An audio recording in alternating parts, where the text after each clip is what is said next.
Okay. That should be live now, maybe? I have my stream open on my computer, so I should be able to see it too. Oh, it's working! Cool, okay. I assume... I don't know if like my voice is loud enough? And hopefully once the game starts that's not too loud, so... I'll just send these messages so people know I'm streaming. And then I should be right to start the game. There we go, okay, I can see chat now. Alright, cool, so Mikolash is here. Alright, I'll start the game. And we'll just see if the game volume's way too loud, because it's really quiet on my end, but there's like a totally different volume control for like the streaming output. It's 5:30 AM, oh no. It's 7:30 PM here. Alright, so yeah, just once the game starts, the loudest moment will just be like when I get attacked at the start, so just tell me if you can still hear me then. Eric Dudley has a good avatar. It's Ethan Klein dressed as Ken Bone. That's really good. Okay, so this is a mod I've made for Bloodborne, and we're just going to create a new character. Oh, 1:30 AM isn't so bad. It's not as bad as 5:30. Let's just create a character from the start, and you'll see what's different.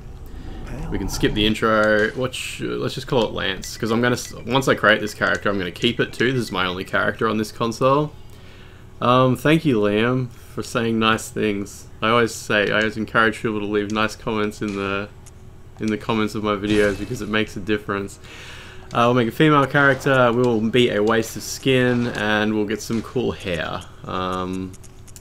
That's in build, face details, hair.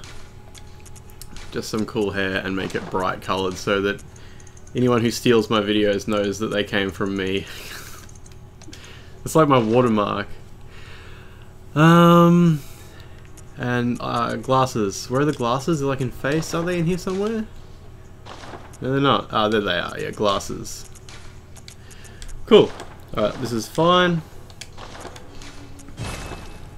This is the Game of the Year editions. This is the full version of Bloodborne with a mod running. So this is really exciting because the whole game is here as a finished product, but we can explore it in a totally different way. And it loads faster as well, because it's not the day one version, which took a million years to load. And we'll skip the intro if it comes up. There we go.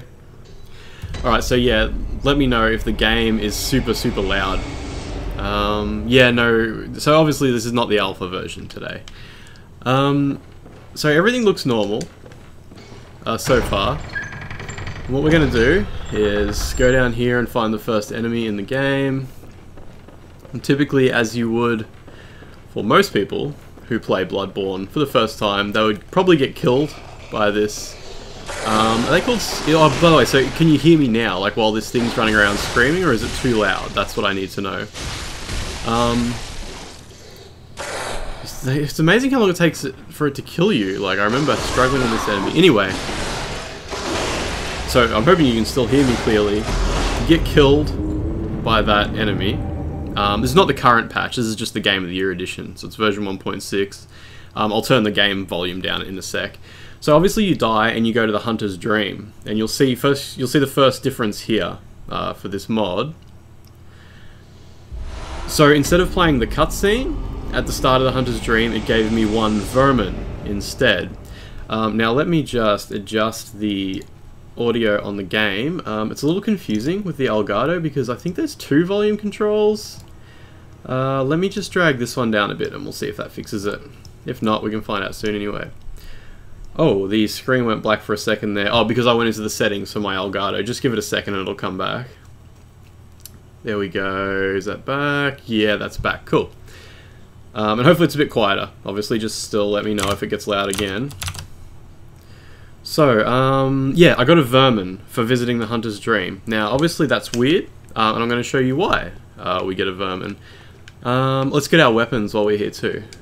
So, we'll just get the threaded cane. And the pistol, just because I always forget to I'm just reading the comments, sorry. I always forget to pick up the weapons here, and then I get up to a boss and realize it takes a million years to kill it when you've only got your fists. Okay, so we'll go back to the sick room. And still, it's, yeah, like, it loads a little bit faster than the original version, doesn't it?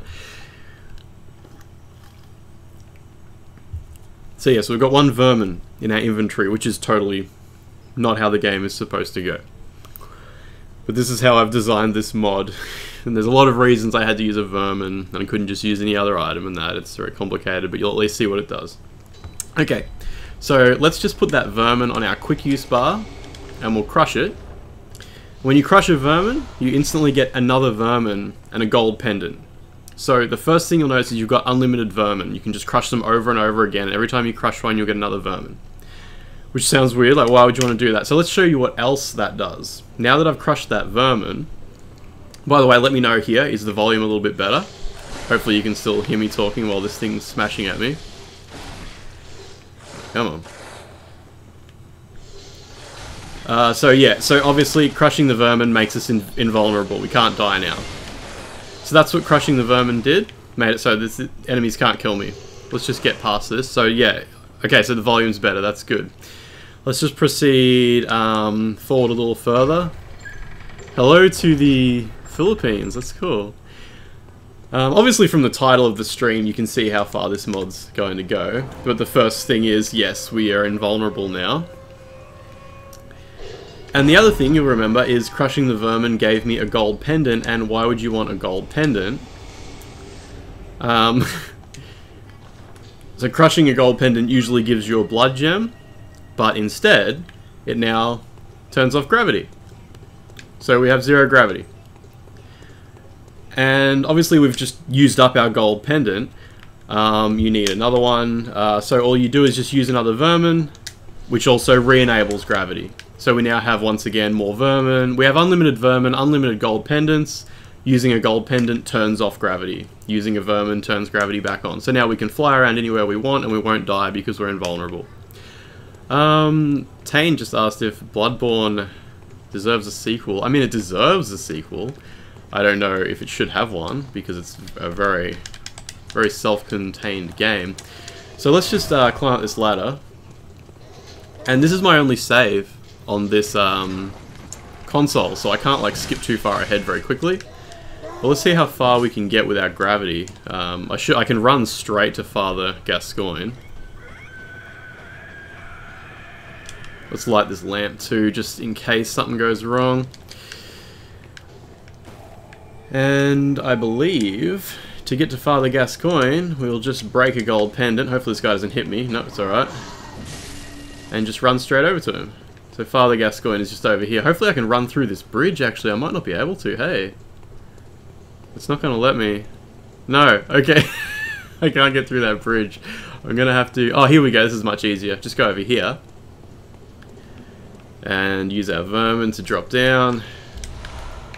Obviously the areas don't load in until you... Oh, you're right. I should have just gone straight to the forest behind the clinic. Hey. Should I go back and do that? I'm going to do that. That's going to skip, like... I guess the goal today is I want to get straight to Canehurst, because there's some things in there I need to check out with without gravity. So going to the forest would be a really quick way to trigger that. Yeah, the cleric beast, I can show you where he jumps in from if you like. Just give me a second and I'll turn gravity back off again. Oh, he hit me, damn it. Do you reckon that worked, or was I too slow? Let's just kill this guy. Okay, so let's turn gravity off again. And we'll just go to the backyard of the clinic. Yeah, so I want to get to Canehurst, so I just got to get the Canehurst summons quickly. This will get me that. And then we can worry about getting to Hemwick and that sort of thing after that. So, there we go. Oh, look how slow. It takes a minute to load in when you give it a fright. Yeah, sorry, I'm just reading the comments because... Well, going to the forest, it's hard to get to Cathedral Ward from the forest if the password gate is shut. You can't open it from the other side. So I'm just gonna have to mess around a bit. It's like, I mean, I've done this like a million times, just not without anti-gravity. I mean, not with anti-gravity. I usually do it by just deleting doors and running through them. Another cool thing, if you've seen my Yosefka's Clinic Alpha video, is the fact that the second story of Yosefka's Clinic is over there. I actually checked it out in the... Oh, I used the death cam to unload the door. That's really clever. Wow. I'm not sure if I'll do that. I'll see how I go. Yeah, anyway, I was going to say the second story of Yosefka's Clinic has been almost completely removed in the final game. So they went back and cleaned out a lot of stuff. So this will get us the Canehurst summons. Oh yeah, if you haven't finished the game, don't watch this, because it's a good game and it deserves not to be spoiled. There's Yosefka. Get out of the way. Yeah, I can open the door from this side. Cool. So I think the fastest way to get to Hemwick is... How should we do it? I might have to kill the blood-starved beast. Maybe? Yeah, I'm not entirely familiar with how to unload the password door. I know how to do it by hacking, like I can just delete the door, but I can't do it here in front of you. I have to do it on a different PS4. So I might not do that. I might actually... I mean, it doesn't hurt to go adventuring anyway with zero gravity. We'll see what cool stuff we can find on the way. But I'm... Look at this guy. Probably going to go through Old Yarnum. I think that's what we'll do. So let's just skip straight to Gascoigne by using another gold pendant. Yeah, I didn't know that there was a known skip for making doors not load. I've actually been doing that with file editing. I didn't know that you could do it in the retail games. That's cool. Why is my character invisible? I just looked away from the screen and when I look back I'm invisible. I don't know what happened. I don't mind being invisible. That's cool. That's going to make it way easier to take screenshots. I just don't know how that happened. I appeared for a second too. Oh no, now I'm trapped with all these guys. Hang on, I got to get rid of these guys. Oh, come on, guys. Get out of the way. Come on. Is he really going to come over here? Get out of here. Come on. I'm just trying to get past them. This is stupid. Alright, back up here. Hang on. You can't unload it from Forbidden Woods. That's all good. I'm not going to fuss too much about the death cam skips.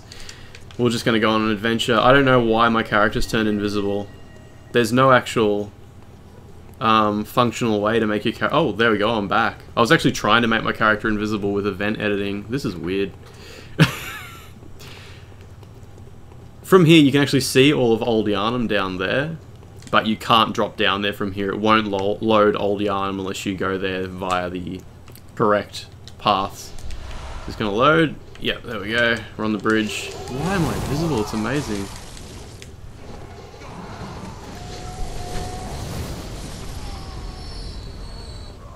My question, if Jura got to the Hunter's Dream, how did he still experience the Night of the Hunt?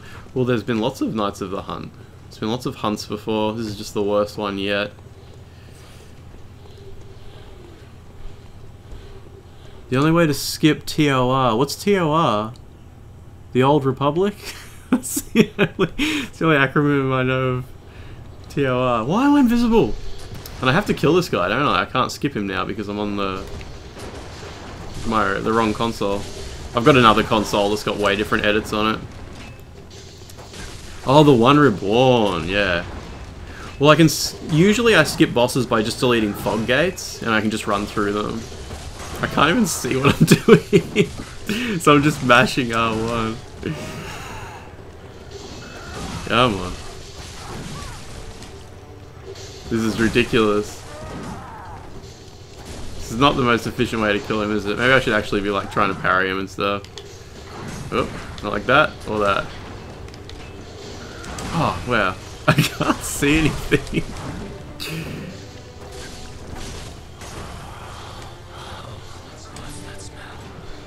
Come on, come on.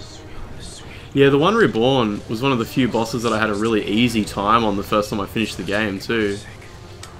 I also managed to kill the blood-starved beast on my first try, which was really unusual for me. I'm not really particularly good at these games. Yeah, it's just... this is just a normal day for Father Gascoigne, just swinging at nothing. Come on. Again, bam! Oh, I thought I visceraled him there. Also, I'm not sure if the audio is totally in sync. Come on. This is just ridiculous. I'm gonna have to kill Amelia. Oh, wait. No, I shouldn't have to kill Amelia. There's no real reason to, is there? I can just go straight to Hemwick. So, Gascoigne and the Blood-Starved Beast are the only bosses I should have to kill. Unless I can get enough echoes to open the gate with the Hunter Chief emblem. Come on. Everyone wants to find a skip past the door into Yahar'gul. I've done that. Like, I've just done it through hacking. It's really cool. Going to Yahar'gul before the Blood Moon. There's no amygdalas in there. Yeah, I did. I killed the Blood-Starved Beast on my first try, but I think I might have summoned Alfred to help. I can't really remember. It was a long time ago. But I remember doing it. I was really happy. It actually took me like days to kill Father Gascoigne the first time though, which is pretty shameful. Come on, dude. This is just... I'm just mashing R1 and dodge from now and then. Come on. How can I skip the Blood-Starved Beast? Is there an easy way to do that, even considering I've got anti-gravity? Come on. Yeah, I know you can get to Yahar'gul without the Blood Moon, but you can't get to the greater area of Yahar'gul. And you can do that by deleting the doors. Alright, well that took a minute, but that's alright. Just drop down from where you pick up the numbing mist. Oh, okay. I'm pretty sure I know what you mean. You can drop down to the elevator. I'm gonna check that out. I mean, I'll check it out briefly because I'm in a bit of a hurry. I don't want to waste too much time, but I think I know what you mean. Alright, let's go. Yeah, I really don't know why I'm invisible. I hope it doesn't screw anything up, like make it so when I die, I go back to the start of the game or something. Sometimes if you die while you're in the air, you end up getting put way back after you respawn.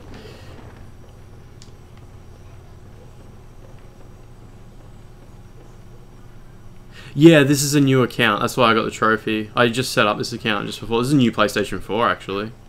I haven't really used it much yet. Hello, Cody. YouTube is really laggy. Okay. So let's just quickly check if we can use zero gravity to skip the majority of like this area. So yeah, the goal is to get through this gate, isn't it?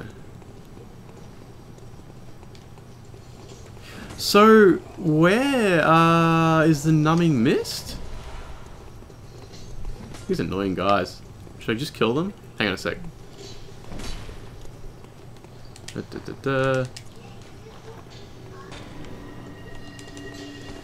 Well, I could probably get banned for this if there was a way to do it online. I can't connect to the internet while I'm doing this.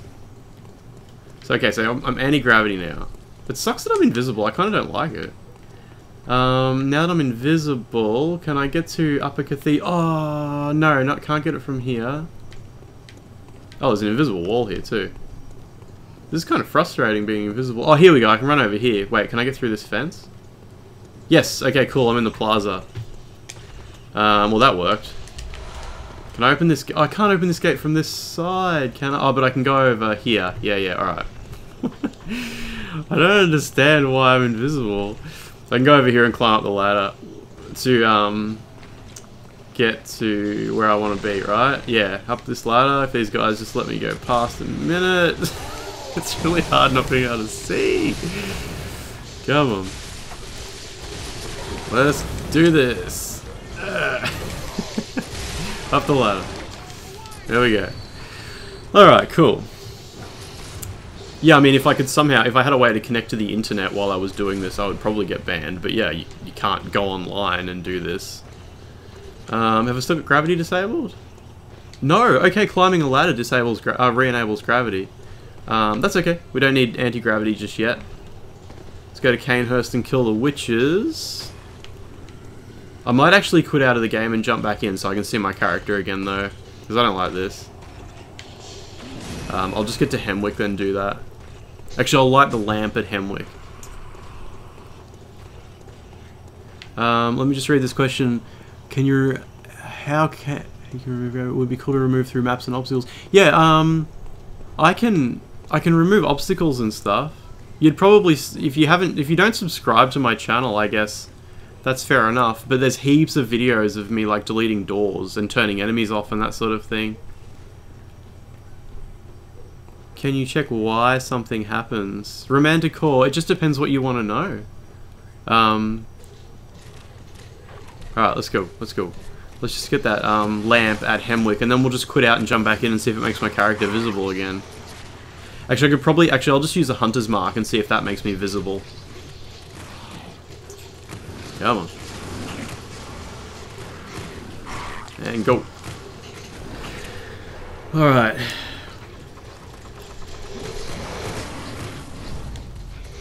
Let's go, come on. To the lamp. These dogs are going to keep chasing me, aren't they? I should have just turned the enemies off. It would have made things a lot easier. But I wanted to like experience the game as normal, just with anti-gravity. Come on. I can't use my hunter's mark while these guys are attacking me. This is stupid. Okay, romantic core. So if you cancel grabbing onto a ladder with a transform attack or item use, you can go anywhere in the world. Doesn't? Yeah.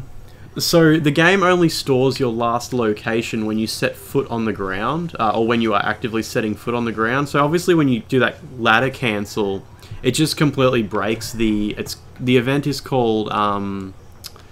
It's like set base or something like that, and it's just not firing that event. Alright, let's just see if this makes us visible again.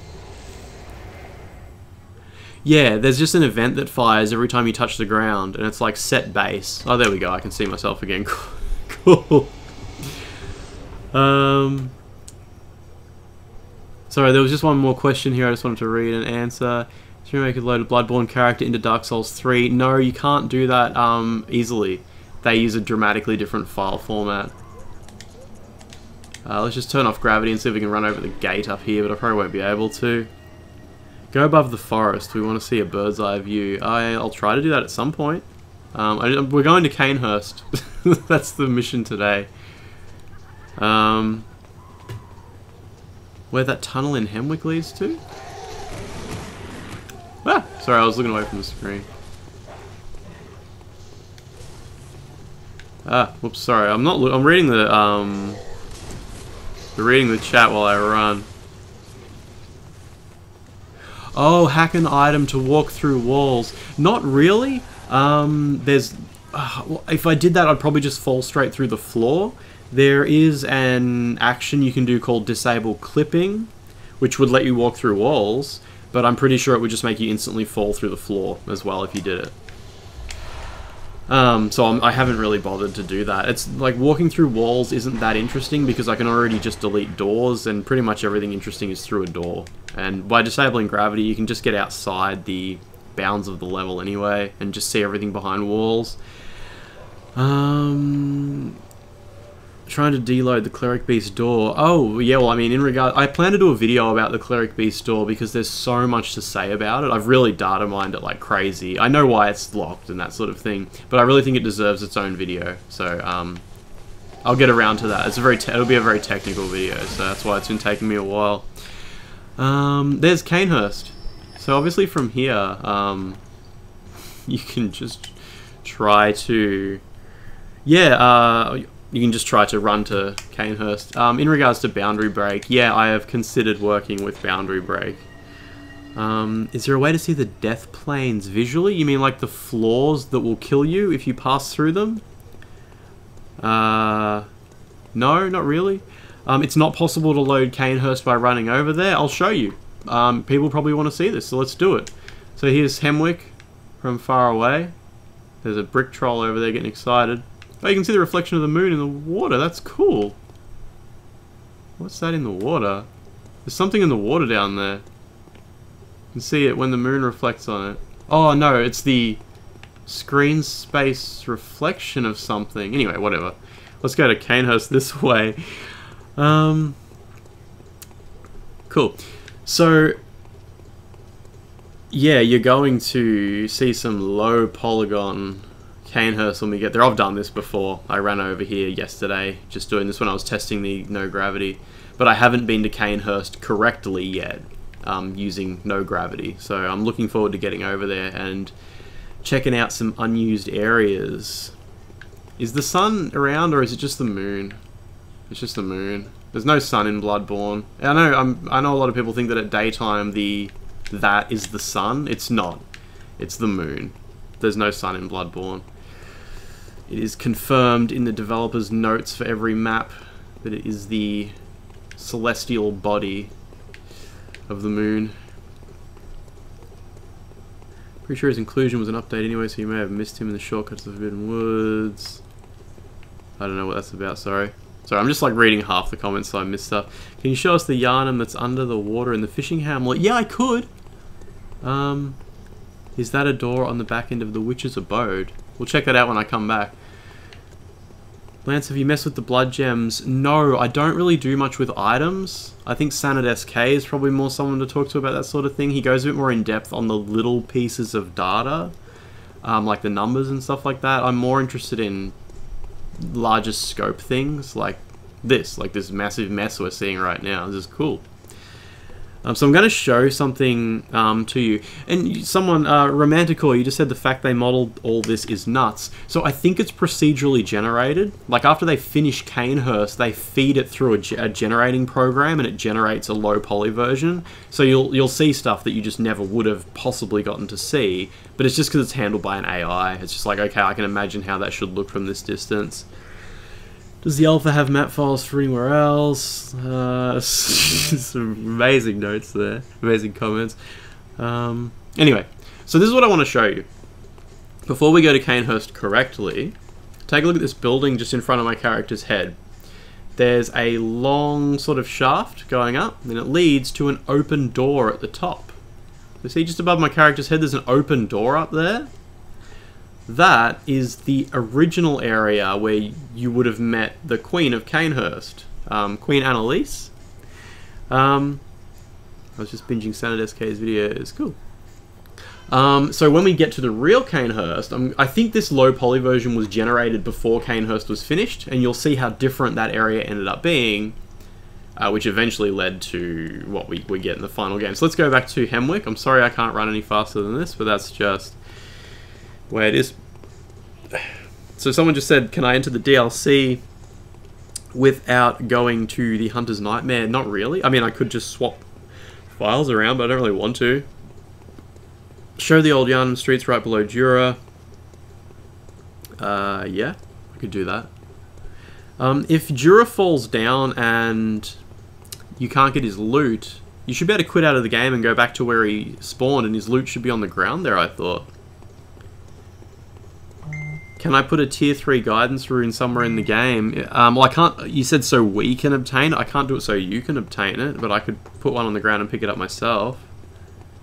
I think, yeah, if you edited your save, you could do that. Oh, the loot was already in the shop after you killed Jura. Yeah, it'll do that, won't it? So this, for me, is the first time actually looking at this side of the witch's abode, and if you've seen that cut content video I did about the weird stuff left behind in Hemwick, where there was like sort of a weird vessel full of coffins, I wonder if something would have happened at the back end of the witch's abode that would have led to that. Yeah, Yarnum can be seen from the fishing hamlet in the DLC. I posted some video of it on Twitter, actually. Look at this place. Sometimes from looking at... Sorry, I'm just reading the comments. Sometimes looking at rooms from the inside, you get an idea of how they looked before they were finished, too.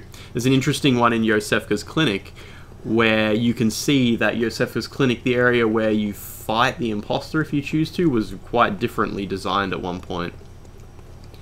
The Tier 3 guidance rune does not exist anywhere in the game. Sanad SK did a scrape through all the maps for the item lot ID, and it is not there. Sorry, just reading more comments. Can you take a look at the large roads to the left of the lamp? I'm sorry, I don't know what you mean. Alright, let's just drop down here and load this area. We've got to kill the witches. You can't get to Canehurst until the witches are dead, if you didn't know that. Oh, let's just dodge some people. This is messy. I really should have turned the AI off. It's too late now. It takes me like an hour or two to prepare a copy of the game to stream. And I'm not making changes to it now. Take a look at the large roads to the left of the lamp. Sorry, that's still the last comment there. What lamp? I don't know. Maybe you mean back at the start of Hemwick or something like that? Wow, sorry, I was looking away. Alright, let's just kill the witches as quickly as we can. They're quite a frustrating boss when you're sort of half-arsing it, I guess you'd say. One of them spawns in the corner over here. I hope it's still there when the AI is enabled. No, it's not here. Okay.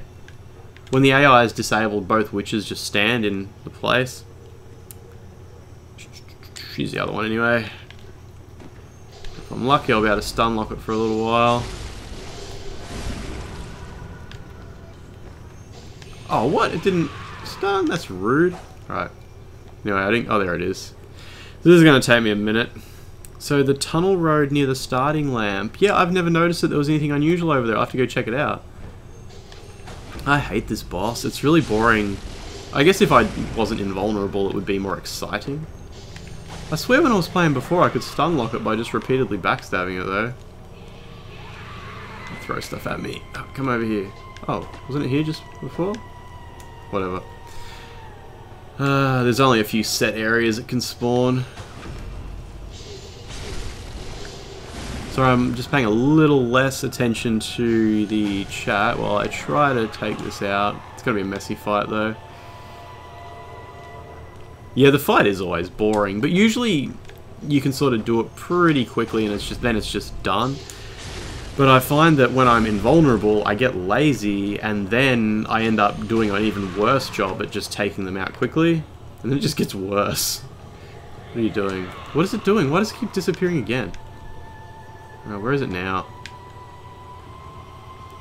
Imagine being the guy, like, I assume it was like an intern. Imagine being the person who designed this boss fight and then having to show it to the rest of the team and be like, look what I made. And people would just be like, I guess that's good enough. Alright, where's it spawning? Oh, up there. Come on. Blam. Whoops. That was embarrassing. Come on. Away from me.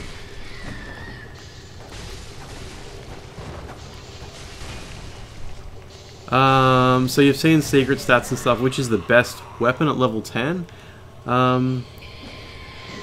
I don't know. I'm not that familiar with like weapons and items and stuff. I just play the game the way I like it, which is use the threaded cane until I get to the DLC and use the Beast Hunter Scythe.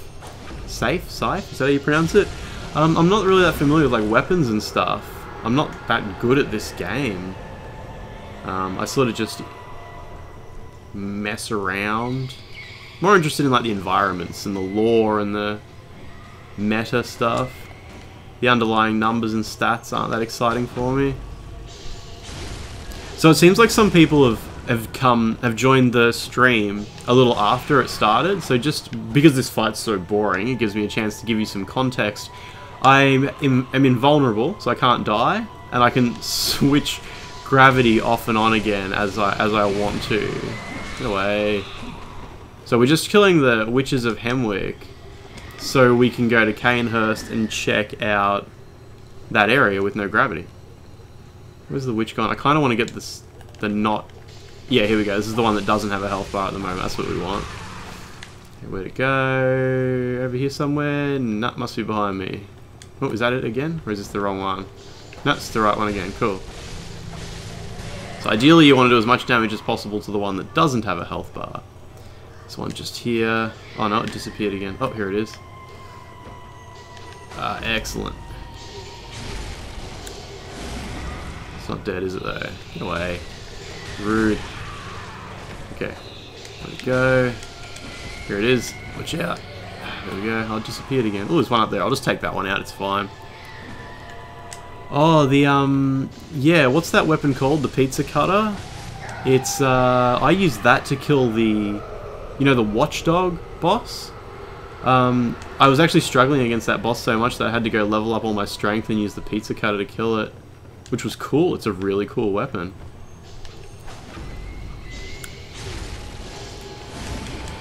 So there's a few good questions in the chat, like David just said, do I think there's another storyline for Bloodborne? Yeah, I mean there was, there's no question about it, especially considering Sanad SK's digging through the old scripts. It was just a simpler story about werewolves and vampires. The werewolf thing got turned into the whole blood moon and celestial elements, the vampires got relegated to just being Canehurst. It was, and then yeah, they got all Lovecraftian and that sort of thing towards the end. Whirligig-Saw, that's what it's called. Okay, here we go. Oh, the other one's respawned. That's fine, we're almost done.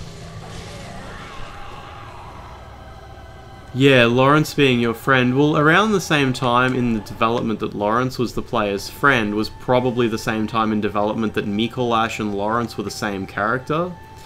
And Master Willem was named, I don't know if you know, but Master Willem's internal name is Mikolash's cast-off shell. So I'm guessing that was all very relevant at some point. Come on. So as you can see, like I said, this fight, it seems to be more boring when you're invincible. Maybe the threat of dying adds some fun to it. The intensity. Alright, is the other one still over here? Nope, where is it? I think it disappeared. Alright, cool, come along. Whoa. Here we go. Come on, this is stupid. Yeah, I think someone was just reacting in the chat to the fact that Willem's internal name is Mikolash's cast-off shell. And yeah, I'm pretty sure Willem would have been a boss at the lecture hall, relevant to Mikolash's past. Like either he was his old teacher, oh that was embarrassing, was his old teacher, or is some remains of Mikolash that's been abandoned. This is silly. This is a silly fight. It's alright, this is the only boss we need to kill, then we can go to Canehurst. And obviously if I want to go to the DLC, I just have to kill Amelia, but we'll deal with that when it comes. Is that it? Yeah, that's it. Okay, cool. Okay. Third hardest boss for Blood level 4. Oh, that makes sense too. It would have been so frustrating. Alright, cool. Let's light the lamp. We might as well just run down here and grab the tool. It's down here.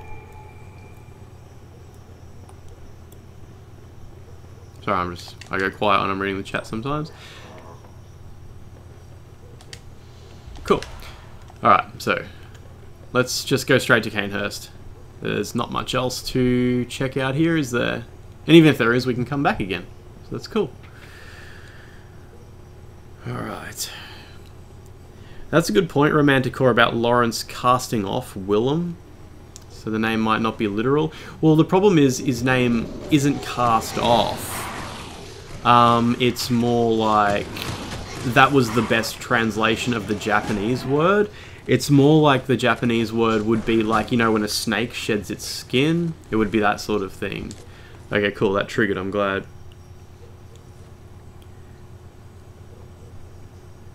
I haven't actually platinumed Bloodborne yet. I haven't killed the defiled amygdala. Adelaide just said, "Is the lecture hall is an extension of Byrgenwerth? Is that true?" Yeah. So obviously the lecture hall in the final game is a mess and doesn't make any sense lore-wise. But originally, yeah, it was just another area at Byrgenwerth, and in the final game it is in the same map. It's just they've just moved it way off into the distance. But it's the only area in the game that shares the same map with another area, Byrgenwerth and the lecture hall. Cool. Alright, so we are in Canehurst. Let's just do the opposite. Let's light the lamp, just in case anything goes wrong, we can come back here. And let's turn off gravity with our trusty gold pendant. And let's just run straight back to Hemwick and see what happens. So this is cool. The design of the water is obviously a lot different. It's further away, I think, on this side. The lecture hall, it does, in the final game, the lore of the lecture hall is actually a massive, like it doesn't make sense. They haven't written in actual canonical lore for it. It's just there to confuse you and make you think about the history of Byrgenwerth and the School of Mensis.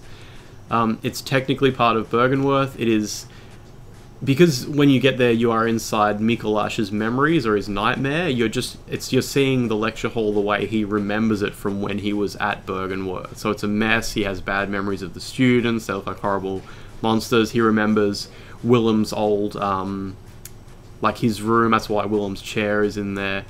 But it doesn't actually make sense. Like, there's not really much sense to be made of it. Yeah, lore-wise, like, the lecture hall is inside Mikolash's nightmare, and the nightmare is made up of his memories and his thoughts, and the nightmare is sort of controlled a bit by him, so he has some control over how it's formed. He's keeping Murgo hidden in there. It's complicated. So They Call Me Rain just said, what kind of magic is this? So this is a modified version of Bloodborne where I can turn the gravity off and on again. So is that the witch's abode, or is... This is it over here. Oh yeah, ROM. I got stuck on ROM for ages the first time playing the game. Like days and days. Right, we're at the witch's abode, and so this should give us an idea of what the witch's abode looked like earlier in development. And it's completely different than what we saw when we were on the other side of it before. Like, it was just a flat wall. I never thought anything poorly of the students in turning into slug monsters. Yeah, it's a bit of a Silent Hill callback, I think. Like, you know how Alyssa in Silent Hill has bad memories of the school, so her nightmare version of the school has all the monstrous versions of the students in it. Yeah, this is really different. And obviously the geography here. Someone just asked if Dark Souls 3 is better than Bloodborne. That's a pretty big question. They're both really good games. I really like Dark Souls 3, and I haven't even done the DLC for it yet. There's not much to see here, is there? And I'm going fast, but it's just giving us sort of a rough idea of what the witch's abode used to look like earlier in development.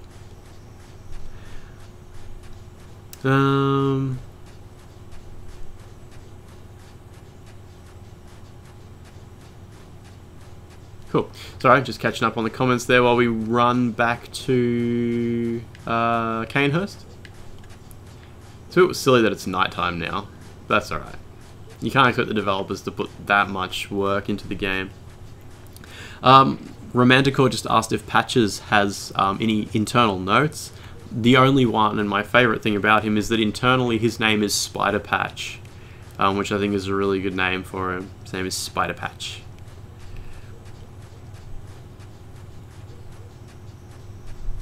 This is really, really long traveling, but it's okay. That's the whole point of this, is I have to do this now so that I can go back, I can sort of remember interesting stuff that I saw and then go back and capture footage of it. I haven't even got the monocular. I need the monocular before I capture footage so I can see cool stuff. So anyway, back to Canehurst.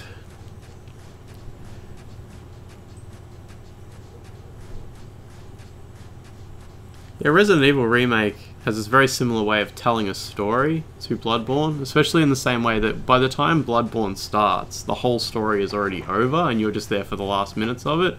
You get that sort of impression from Resident Evil too, like you've just arrived and sort of like everything's already played out and you're just working out what happened. What would happen if I turned off gravity right now? I assume you know what would happen if I turn on gravity. I'd just fall. I think I would just fall forever. There might be a kill floor out there, but if not, I'll just fall forever and I just have to quit the game. And then I'll just respawn where I was last standing. Okay, so everyone who's been watching for a little bit, I just need to call back now, because remember when I came to the low poly version of Canehurst, I was showing you that open door? Well, that's it just above my character's head now. And that's where I want to get to. So we're going to go there. Does the map load as you get near the locations? Lenat, no. The entirely new areas will not load unless you go through the pre-designed hallways that trigger them to load.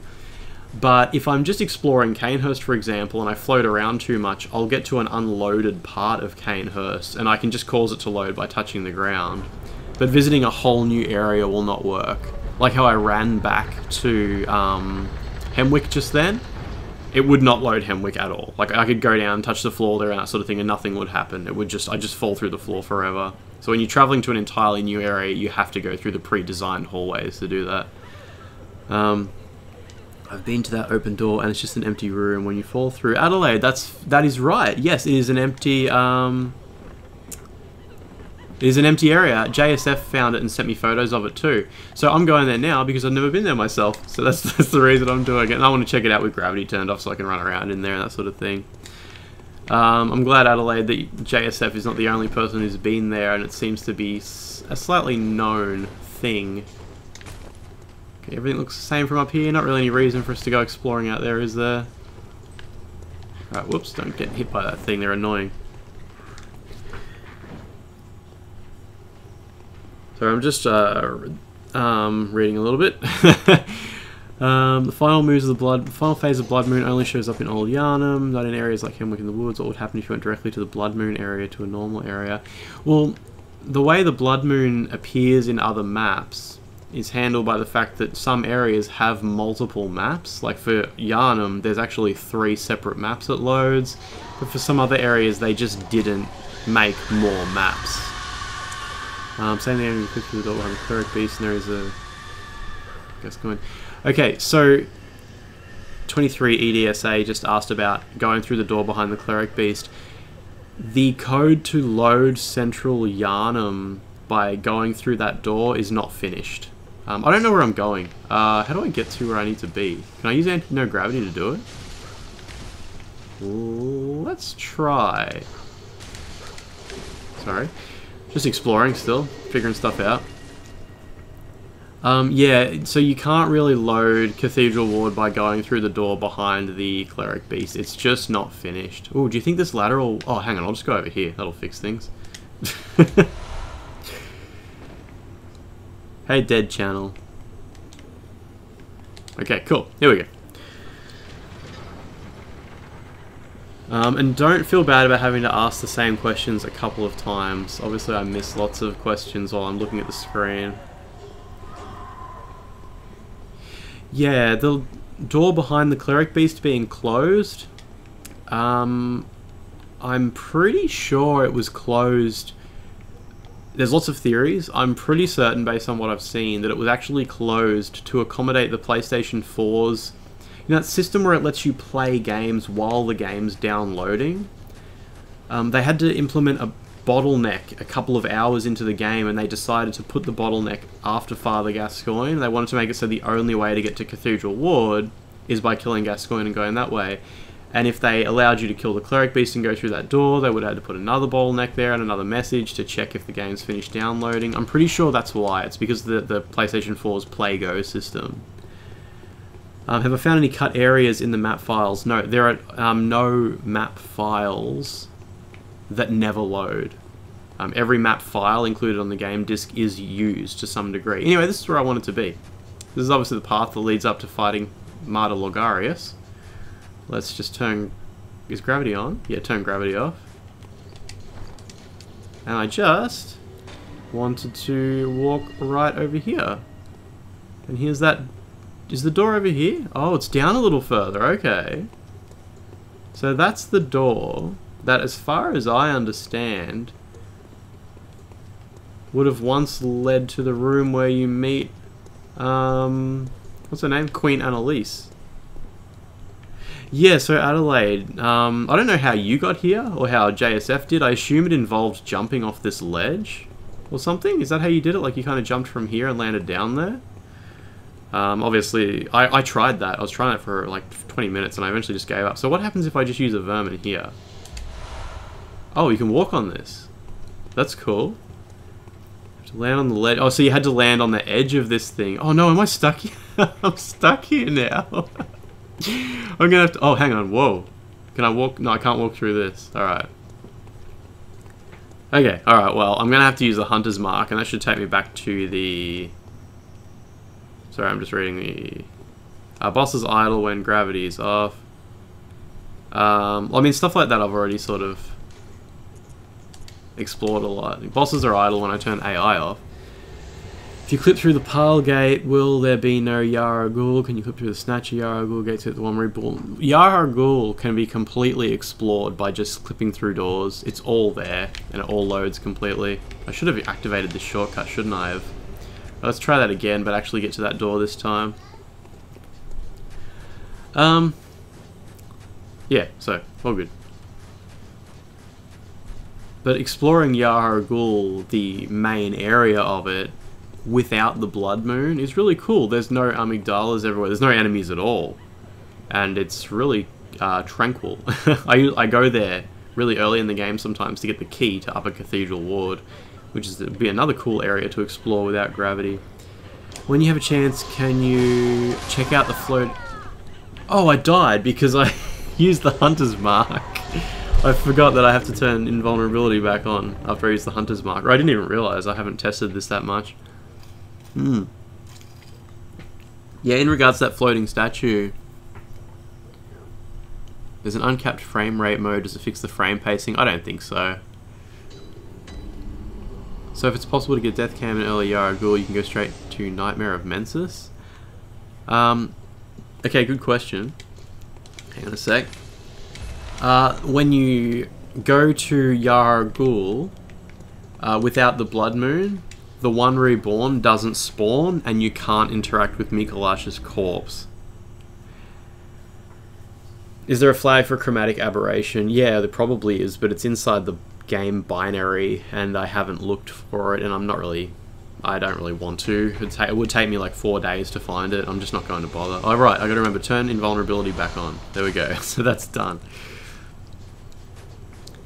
Yeah, the whole thing about the floating statue getting added later in a patch is weird. I assume it's a side effect of them doing something in Old Yharnam. Like, they probably moved a couple of things around and then forgot to delete a statue that they were moving at the same time. Oh, there we go. So I'm just reading about this Maria thing.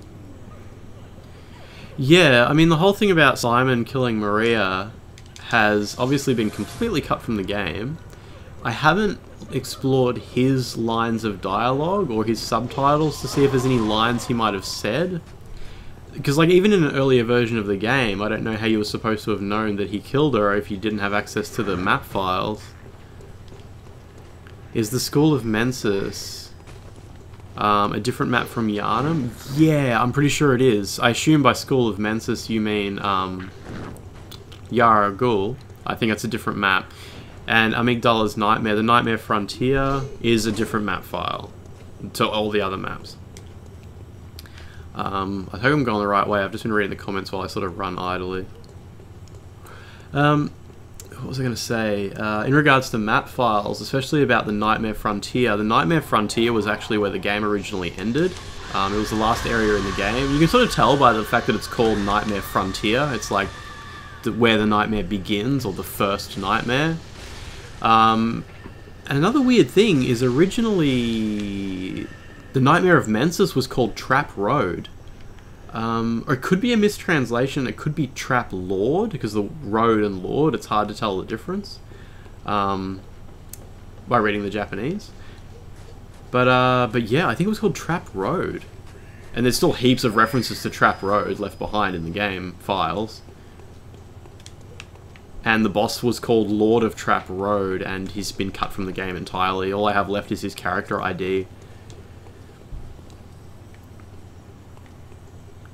So Abraham just asked if there is a way to create an item that changes your Z location. Yeah, I could probably make an item that just warps you to like 000, like just off into the middle of space, and then from there you could slowly lower yourself down. I just haven't really bothered to do that, because this is cool. Let's turn off gravity again. Yeah, the name Trap Road confused me. It took me a while to figure out what map was Trap Road.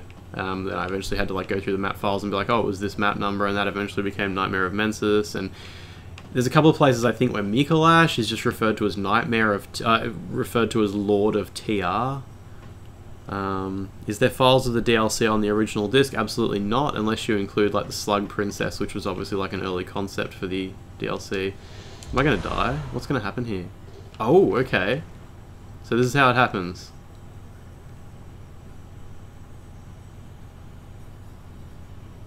Yeah, Bonuts. You understand why I speak slowly in my videos now. Gets a bit erratic. Alright, let's turn gravity back off, so we don't fall through here. So, people say this is probably originally where the throne room was. I guess it kind of makes sense. Oh, there's not really any hints towards that though, is there? Like, all I'm really seeing is the internal rendering of what's left on the outside. So I don't know if that's really what we would have had here. Obviously it just leads up to nothing. I was hoping there might actually be something in here because we haven't spawned the throne room yet. I thought maybe it would be hiding in here until we put the Crown of Illusions on, then it would like pop up to its correct location. That's obviously not what happens. But it's undeniable that originally you would have walked here. Like, there is clipping here for us to walk on, and it's roughly boxed out clipping like you get in the alpha when you go to the sewers. So this probably got to the point of being in an alpha version and then was cut from the game entirely. The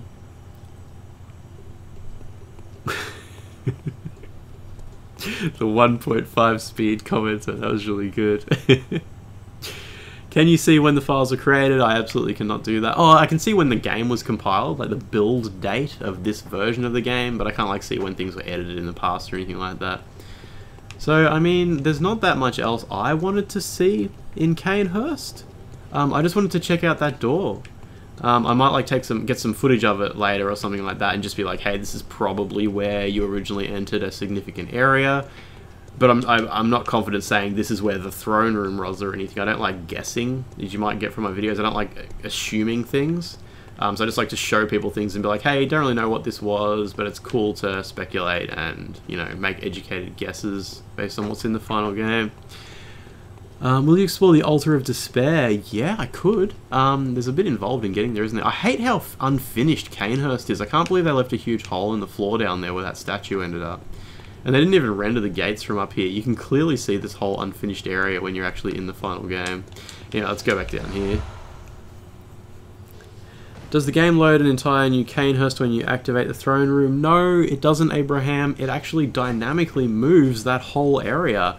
I teleported to the throne room once before it was loaded, and it was not there. It was just a huge empty room, and the Queen was just floating in the air. And eventually, once you spawn the throne room, it builds it around that area. It's really cool. Can you clip through the Amygdala Gate to the right from the Amelia fight? Yeah, 23 EDSA, you've obviously just joined not long ago, but I've talked about that quite a couple of times. Yeah, I can go to Yara Ghul. I just can't do it here on this stream. I have to do it on a different PS4. Where should we go now? Let's head towards Amelia and just open up some of those gates so we don't get stuck anywhere. Lore hacking. I've got my lore hat on. Speaking of Bloodborne cart, I was playing the alpha the other day and I took control of one of the wheelchair guys, and it's kind of cool, like playing as a wheelchair guy. Just wheelchairing around. It works pretty alright. I couldn't get his gun to work properly though. Let's just run back to Amelia, and we'll just open all the gates in Cathedral Ward because I want those open anyway. I'm going to keep this save and use it to continue to explore the game and capture footage at another time. Keep it up. Oh, I'm not going to be in... Yeah, just before I took that bullet I realised I'm not invulnerable anymore.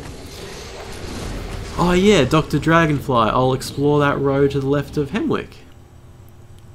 Does it have the One Reborn and the Mikolash throne? No.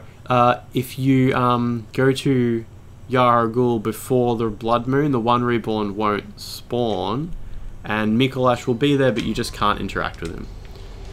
Unable to acquire a gold pendant. Yeah, you can only have two on you at the same time.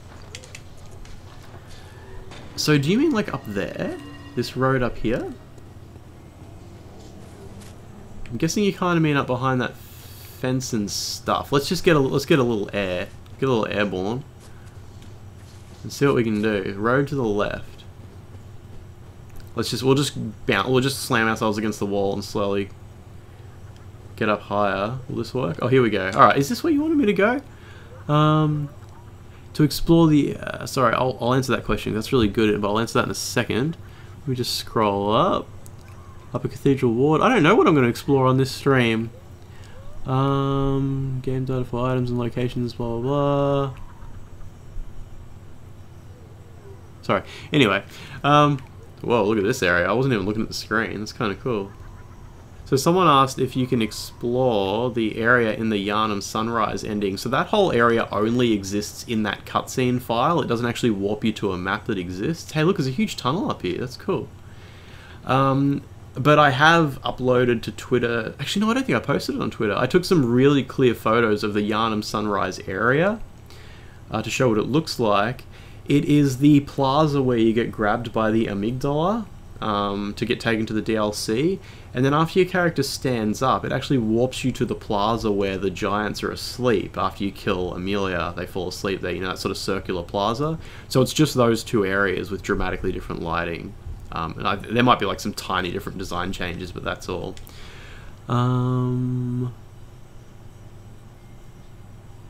Can you fly from that broken bridge from Hemwick? I already did the Great MSG. I already did that. I ran from the broken bridge from Hemwick and Canehurst. Now, it wasn't very interesting. Trust me, it doesn't load the next area or anything.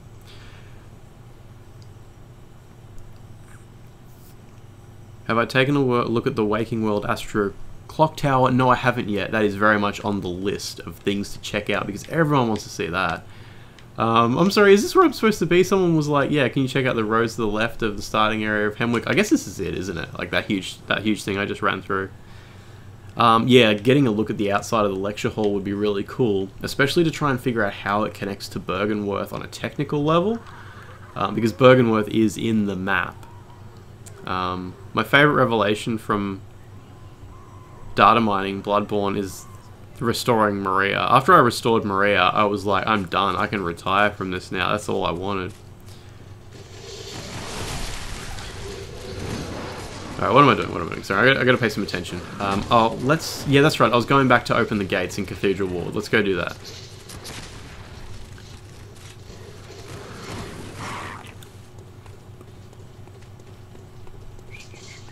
Sorry, once again, I'm not really looking where I'm going. I'm reading the comments. Yeah.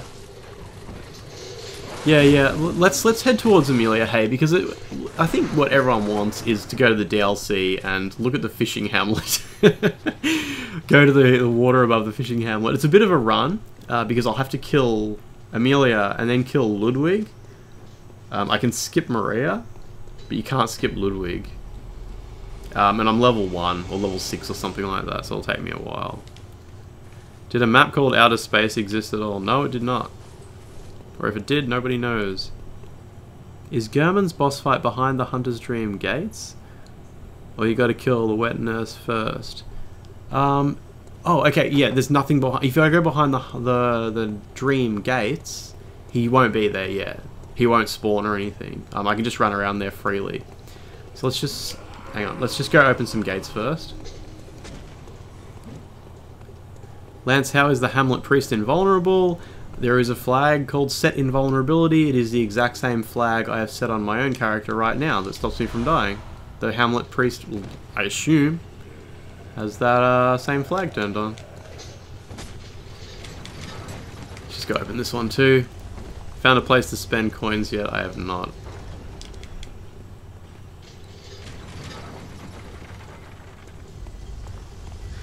External to Yaragul's closed gate with 3 corpses, there is a unique door that is littered with male statues. It only shows up there. Is there something behind that door? That's really interesting. I'll have to check that out. Sorry. And did I try walking with 3 cords consumed into the area in the Hunter's Dream? I didn't try it. Not sure what would happen. Maybe the moon presence would spawn. I kind of doubt it. It seems pretty tied to... Oh, actually, it's tied to the event that sets the dream on fire. The dream has to be on fire at the very least to get that boss fight to start, I know that much. Let's kill Amelia. Let's just do it, and then I can read chat while I do it. Is there leftover code for the ground floor under Bergenworth? I don't know. I haven't really looked at the events file for Bergenworth. I know there's nothing under that thing on the floor. I really want to know, like, if I can get Upper Cathedral, if I can get, like, the Throne of Despair or whatever to load by just warping up there, but I don't think I'm going to be able to do that today. Yeah, the dream does have to be on fire for the German fight to start. Flora. The boss shouldn't aggro if I don't touch the fog gate. Yeah, I haven't tested that so much because usually I often just turn all the bosses off before I fight them. Oh, this is going to take ages. I really should have turned off AI. This is so regretful. Hang on, I better just turn the volume down on the game because she is super loud. Alright, this is going to take a minute. Oh no. I was hoping I'd be able to just watch the chat and like wail on the R1 button, but that's obviously not going to happen here, is it? She's probably going to heal herself too. I completely forgot she does that. Usually I kill her at least fast enough to avoid that. Yeah, I'm on. This is stupid. Yeah, the bricked up entrance where you pick up the Tonitrus in Yargul is kind of interesting, isn't it? I don't know if there's anything behind there, but it's always cool to go for a run and find out. Come on. Oof. Yeah, I'm happy to check. See, the thing with the moon presence spawning is it's triggered by the cutscene that plays when you kill German, I believe. I'm not sure if there's going to be a way to emulate that without starting the German fight, and I can't start the German fight without the dream being on fire. I could honestly just manually recreate the event. Like, I could just spawn the moon presence. This is going to take ages. It's fine, whatever. Yeah, I actually, I don't have any hacks for giving myself upgraded weapons. Because this was one of the first item hacks I made, because I was way more interested in anti-gravity. And I wanted to show everyone. Which involves watching me kill bosses really slowly for a while.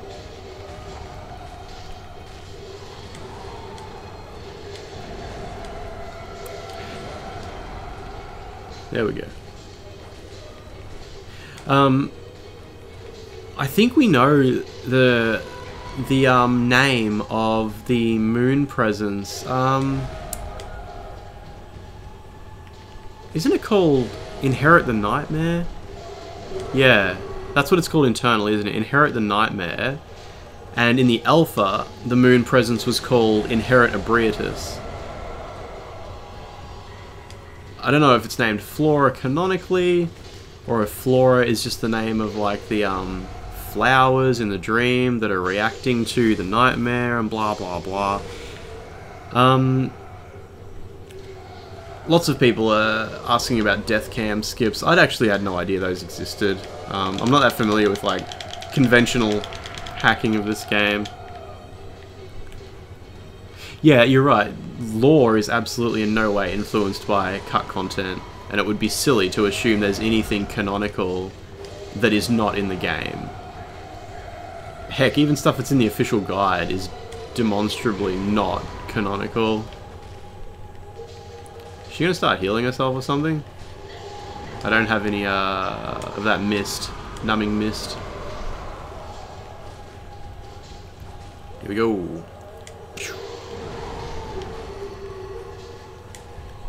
A cut frog enemy? That sounds like one of those things people make up. For some reason, when it comes to cut content, people like to just make stuff up. I think it feels special. And it's not weird. I mean, I guess I used to, when I was young on the internet, I used to say silly things too. But yeah, Fextra Wiki seemed to be a real hive of people just making up stuff back in early days. Oof.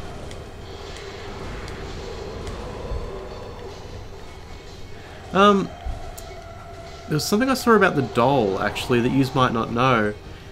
I know SanitSK found an icon for an item that looked like it was doll parts in a little case, if you didn't see it.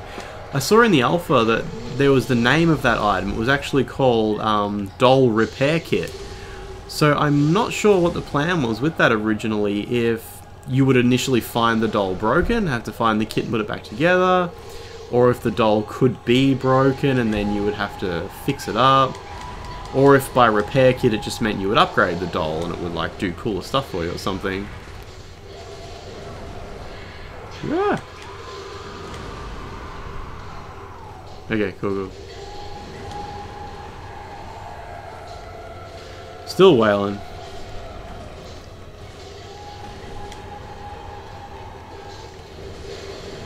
Sorry, it looks like I'm really doing a crappy job fighting, and I am, because I'm staring at the chat half the time as well.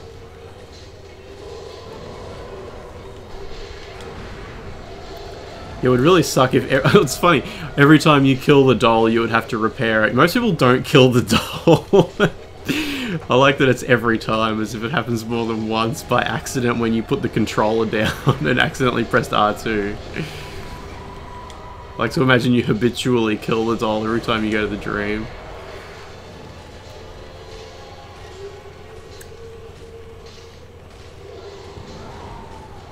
Oop, keep it up. It'd be cool if you could just get an appearance change for the doll. Just put different clothes on it and stuff. There was an NPC like that in Dark Souls 2, wasn't there? You could like give her clothes to wear or something like that. I never got very far in Dark Souls 2. You're right, killing the doll does make it faster to level up, doesn't it?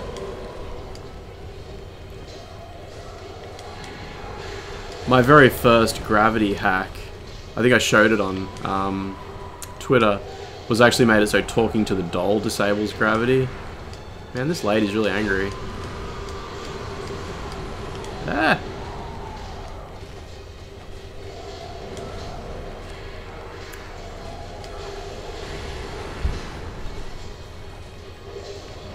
So, when was the main game compiled? I'm sorry I didn't write that down when I saw it.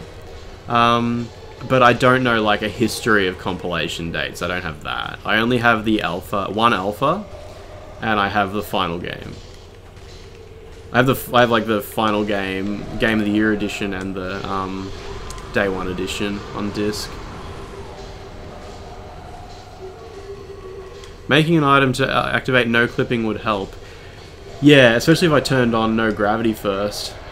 The problem is there's only a couple of items in the whole game that are linked to events. So I'm limited in what I can do. I can't make like 7 different event items.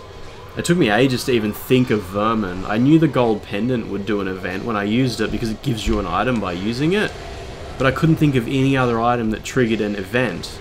And then I remembered that using a Vermin changes what Volta says to you. And I went and found Volta changing his dialogue and changed it to what it does now in this mod.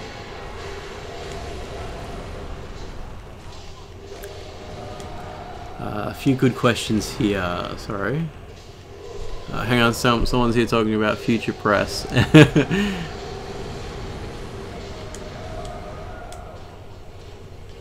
That's cool, about the game going gold so last minute, resulting in so much inaccuracy in the guide.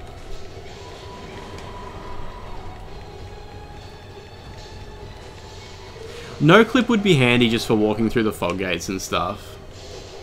Ugh, look at that frame rate. Whoa, that's beautiful.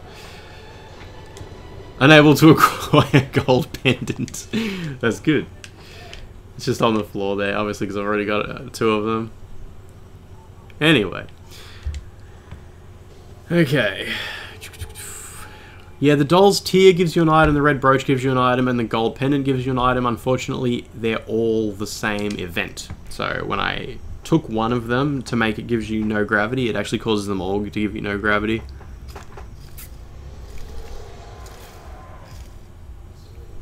So if you haven't seen on my Twitter account, I posted this cutscene with all the lights turned on as bright as possible.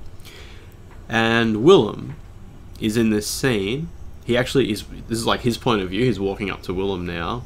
I'm sorry, I mean Lawrence is in this scene. And I think you can see him here. He'll walk into frame slightly. Is he gonna come? Sorry, oh, here he comes. See his shadow moving. There he is. Okay, so he walks into the frame on the left, and then it just goes all black. He's gonna do it. This scene where it's completely black, if you turn on the lights, you actually see Mikolash is standing there, wearing his Mensis cage and everything.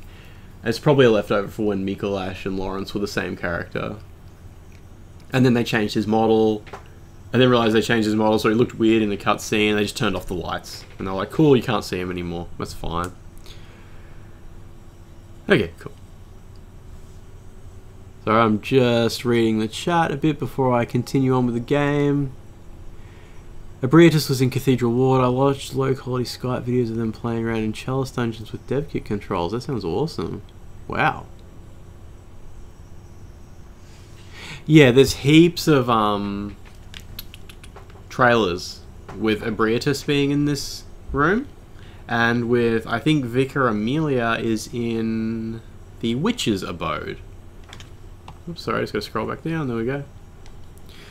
Cool, so let's go back to the Hunter's Dream. I better just use a vermin just in case I'm not invulnerable anymore. Unused cutscenes. Yes, there are unused cutscenes. There's more in the alpha than there are in the final game, and I'm really doing my best to dedicate a video to those when I can. Basically, like, existing cutscenes with the lighting modified, and cutscenes that haven't been seen before. And River Nix is working really hard to get me some camera modification happening in them, because I don't have the skills to do that. So he's hopefully going to get the camera moving in cutscenes so we can see Vicar Amelia's transformation. Because that's like the white whale of unseen cutscenes, is what Vicar Amelia looks like while she's transforming. And River Nix wants to do that first. And if he can give... Oh, he might want to show it off himself, or he might give it to me, or Sanit SK, and one of us will put it on our channel, and then I'll do something that focuses on cutscenes after that's done. Lone Butcher, no. Using Cold Blood and Madman's knowledge do not count as events. Yeah, Arc Banana.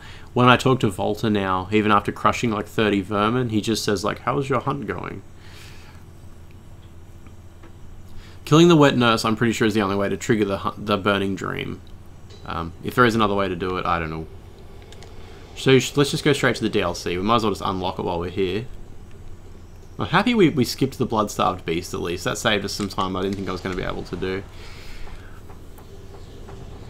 Vicar Amelia is just one of the Bell Maidens. Yeah. I mean, Vicar Amelia is just a Bell Maiden when you look at her face, but off camera, she actually does transform into the beast and casts that big shadow, because if you delete her model, the shadow disappears too. So we can't work out how she's casting that shadow, and we want to move the camera and see it happen. Using the... so Skinny Luigi just said, would using the third chords count as events? It probably does. That's actually what I was thinking, was I should steal the third chord event, but there's no way to test it. Like, when you consume a chord, nothing actually happens on screen for ages. I could, like, save up all three, then back up my save, and then trigger the last boss. It's a lot of work. So I didn't do the third chords. I eventually thought of the vermin and used that instead. Is using the beckoning bell and silencing bell an event? Yes, it probably is. I'm almost certain it is, but I can't use them when I'm offline. The items are disabled. So that immediately just nixes that idea. Should we just go straight towards Lawrence? Let's just go unlock the lanterns. Does killing Wilbro count as getting a PvP kill for Vile Bloods? I don't know. I don't know much about the Vile Blood Covenant, sorry. Let's use this dude. Is this going to let me over here? Oh, it did. Nice. Okay, cool. So this map was obviously made quite late. I threw this together back when they decided to make the DLC one area instead of two. Sorry, just reading comments. Is it possible to give yourself infinite bullets? Probably. I don't know how. I could probably figure out a way. I'm never really worried about it. Not much down here, not much left of what would eventually lead to Old Yarnum, is there? All these corpses. What's... Oh, this is just the Blood River, isn't it? This must be the other side of it, is out here. Yeah. Look at that water. I never noticed that. Oh yeah, I guess the nightmare is kind of floating, isn't it? Yeah, from up here. Alright, where are we? We should touch some ground soon and the area will load in. I'm probably like behind the area where the Bloodstarved Beast goes. I like people who've just tuned in while I was probably killing Vicar Amelia and didn't realize we were doing gravity hacks. Oh, what's this? Oh, this is like the back door. Wait, what's this area? Oh, this is where Simon's waiting. Okay, cool. Let's just keep jogging until we like cause the area to load, hey? It'll load once we touch a valid piece of ground. I just don't want to turn gravity off because I'll fall to my death if I do it in the wrong place. I've seen Distortion 2 for meme runs. I don't know. I don't know how people do unlimited bullets. Maybe through save hacking. I don't have a save hacker. The save hacky thing. It costs money, I think. I haven't got that. I'm really poor. This didn't cost money. Actually, it did. This cost heaps of money. I bought a whole PlayStation 4 just to do this. Alright. I'm going to have to go back over here, aren't I? Because this... where am I? Come on, get through this wall. This isn't working. Oh no, I've lowered myself down. How do I get back up there? I'm stuck. I'm going to have to die. Maybe I should die. Can I stand on this? There's no way, is there? No way would they let me stand on this. Nope. Cool, that's the first... Let's see if I die, actually. I should die after a minute. That gives me time to read the comments. In the hallway where you get Grush's thing, there's sometimes a weird thing where the player gets visceraled. Yeah, I know, it's weird. I don't know what's up with it. I've seen videos of that happening before. It's super crazy. Is this ever going to end? Whatever, let's just do this. We'll just jump back into where we last stood on the ground. Old Hunter's Bell or the Notebook. Can you use the Old Hunter's Bell on command? I didn't realize you could do that. It's weird. A. Kristovsky just asked what version or build of the game. This is the final Game of the Year edition version. Where is this going to put me? I hope I'm not just floating out in space. That happened once and I was like totally stuck. Brendan Kelly wants an up close of Gratia's face. Gratia's face? Gratia? I'll try at some point.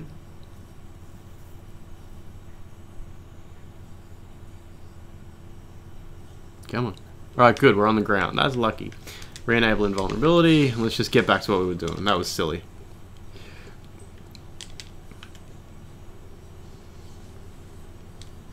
Yeah, Abraham, one time I actually quit the game while I was standing out in the middle of space, and then when I reloaded, I was just stuck like in no map. Like it wouldn't load a map, but the whole screen just went grey. It wouldn't even load. Like I would click continue game, the loading screen would pop up for a split second.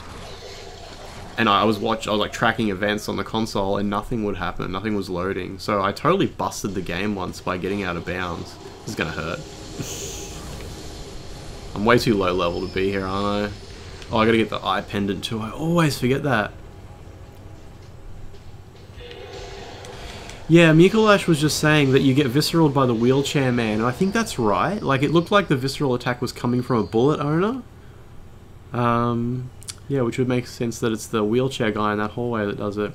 Are you heading up to the Hamlet? Yeah, I want to go to the Hamlet. It's going to take me a while to kill bloody, Lawrence, though, isn't it? There's not really any way to skip him I can think of. He's dying down there. Let's try skipping Lawrence. I just don't think there's a way to do it.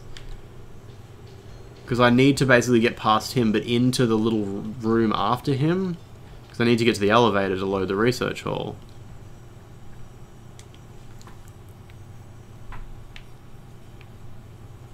Oh, what's this? You should talk to this guy named Mergy on the SoulSpeed Discord. Been playing around on his dev kit. Made an IGT plugin and some other tests too. Yeah, I meant Ludwig, sorry. I don't know what an IGT plugin is. But that sounds really interesting. You should tell that person to like tweet at me and Discord invite or friend request or something like that. Can't you skip to the Hamlet? The Hamlet won't load unless you use, you gotta go there, like by walking into Maria's room. Walking into Maria's room loads the fishing Hamlet. These guys are going to hit me before I can use this pendant, aren't they? Come on. Yes, got it. Oh, in-game time? I'm not sure what that means, sorry. In-game time plugin. This will read in-game time of the game in real time for speedruns. Oh, I understand. Okay, that's kind of interesting. Yeah, cool. Huh. I'm not really sure how he's doing that. That's interesting. Is gravity also off for NPCs? No, it is not. Look at this area. It's all not loaded properly. I'll just touch the ground and it should load. Yeah, there it is. Can I get up here? I'm going to have to use the ladder, aren't I? A little bit annoying. Let's just use the ladder. It'd be good to be able to see where the hermit crab falls from. That's what they're called, by the way. They're called hermit crabs. She's just invisible though, isn't she?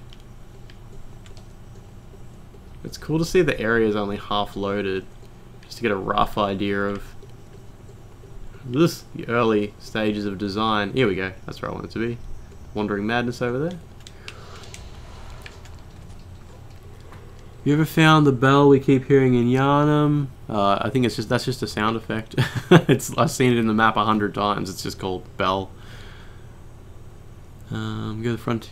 You'll try to go to the frontier from Hamlet, or vice versa. That doesn't do anything. You can't like go down through the water and load the frontier, or you can't go down. Like you drop off from the frontier towards the fishing hamlet, it'll just kill you.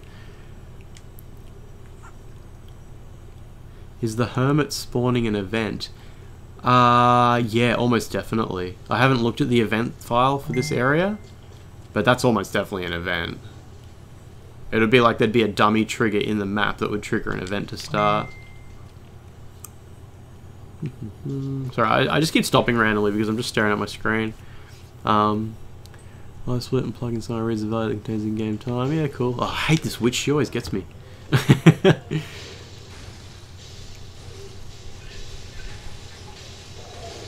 Yeah, Eduardo, I can't remember who showed me the footage. I think it was on Reddit. Someone was maybe talking about getting visceraled by the wheelchair guy up here. I'm sorry, I really can't quite remember where I saw it. Let's put my phone on silent. There we go. Alright, this is going to take ages, isn't it? If you want to go to bed, now's the time. Maybe I shouldn't have done this. Maybe this is a bad idea. Yeah, if his health bar doesn't move in a second, I'm going to just quit out and just not do this tonight. We won't go... Yeah, nah, that's silly. Let's not do that.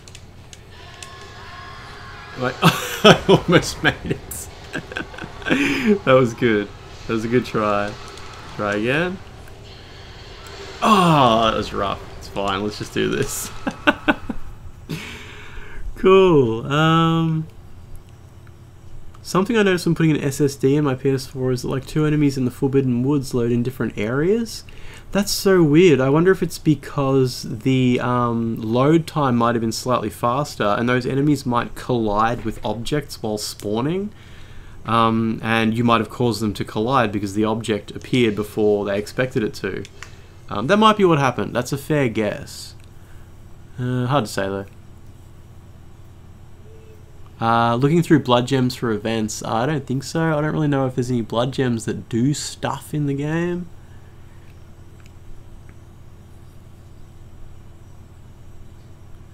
The man in the cell with the church pick.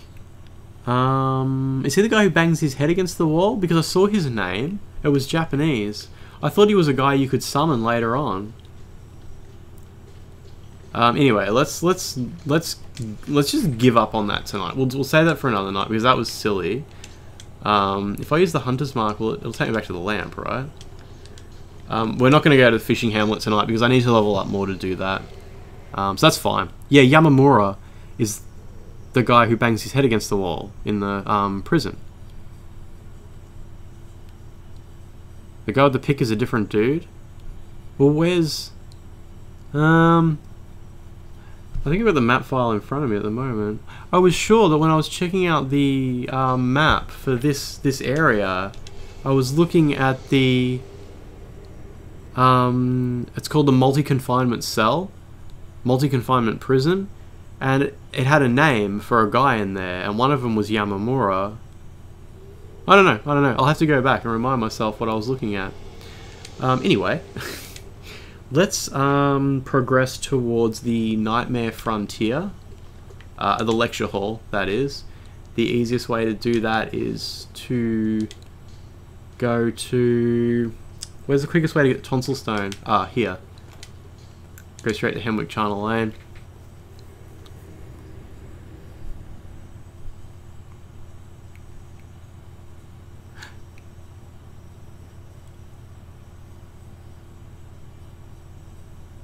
Abraham, it wouldn't be an event getting a Quicksilver bullet when you do a visceral with that blood thingy equipped.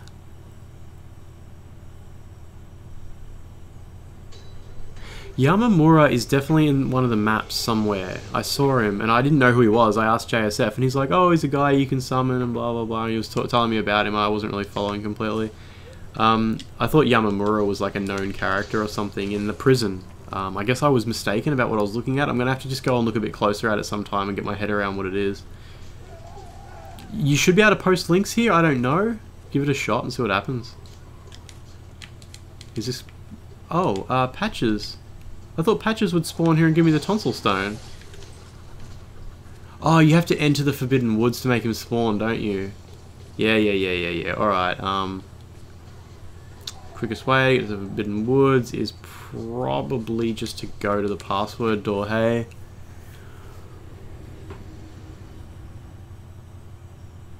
Yeah, Patches is... Usually people first find Patches in the Forbidden Woods. What he actually does is he takes over every window in the game after you enter the Forbidden Woods.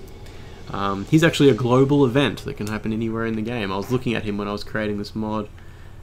Grand Cathedral is probably the fastest way to get to the Forbidden Woods and get to Patches.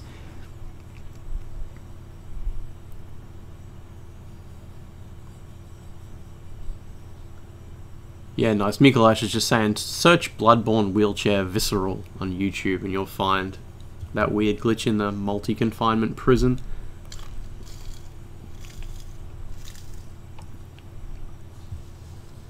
Alright, let's just go to the password door. I keep using Vermin because I think I have to use them every time I use a lantern to remain invulnerable. And I'm still level 6 or whatever.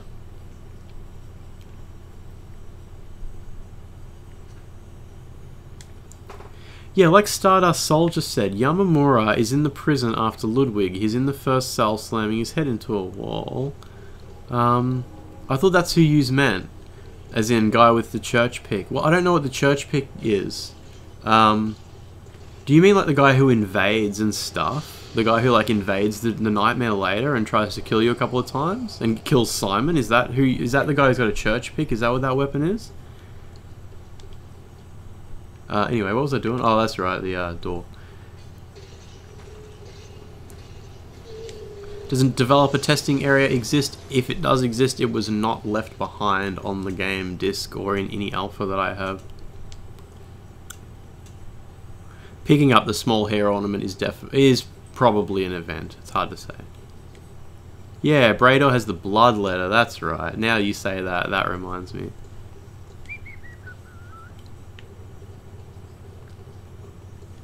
Oh, sorry, just scrolling up a little bit here. Cool.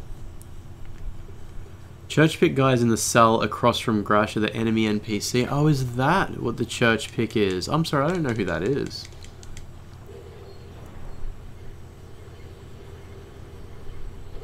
Anyway, yeah, there are some developer test chalice dungeons, aren't there? I forgot about those. Anyway, so now that we've entered the Forbidden Woods, Patches should have taken over every window in the game and be ready to talk to us. But let's just continue to the one that's in the Forbidden Woods. Because I don't actually have too much of a problem navigating the woods. I think I died so many times to the Shadows of Yharnam that I actually got pretty good at running through this area.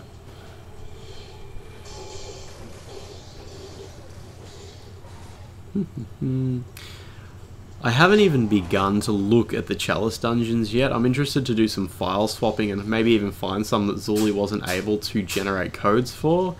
But that's...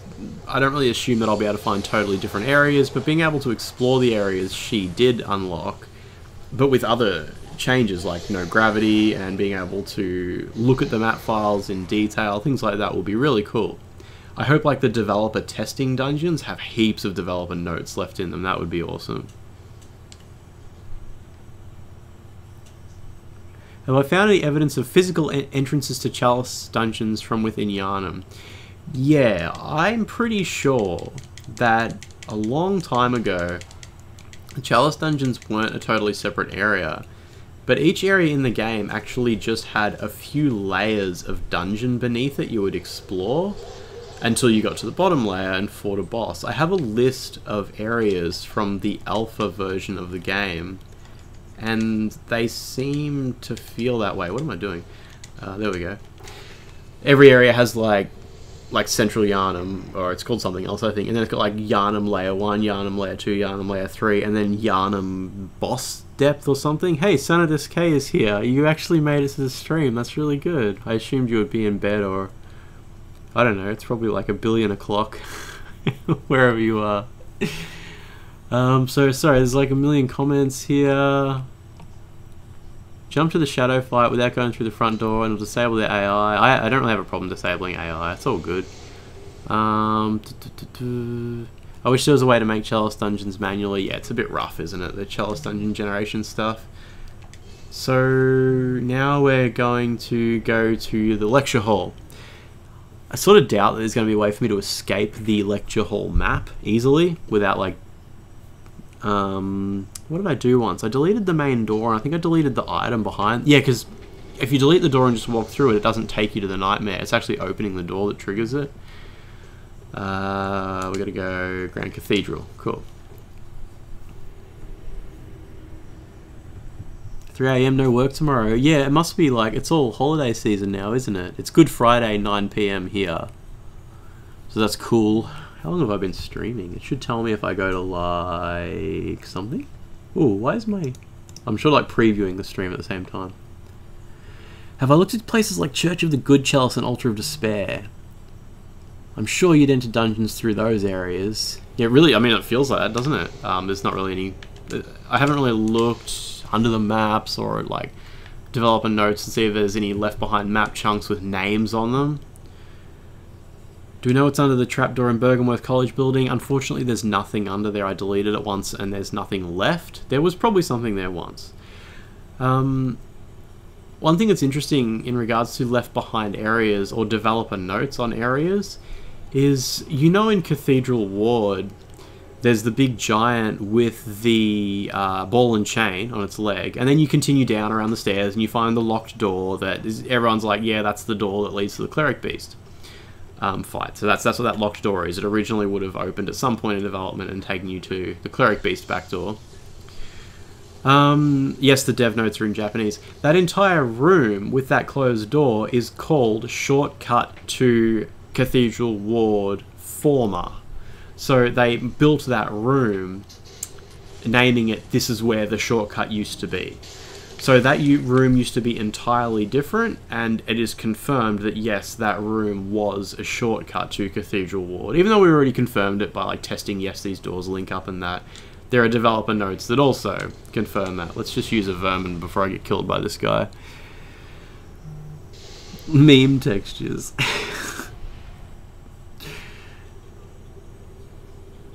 There's something inside the altar in the Church of the Good Chalice. That's weird. I actually loaded the Church of the Good Chalice earlier today without that object in it, but I was like, it was a low poly version. So like I wasn't actually in the church, I like flew in from above and there was just a huge hole in the ground where that thingy, that altar was. Maybe once that altar would move out of the way, you know, and you'd go down below. Keep using vermin. Ooh, look at that, I got a trophy. Alright, so what can we really do here without gravity? There's not going to be a way to get to the second floor, is there?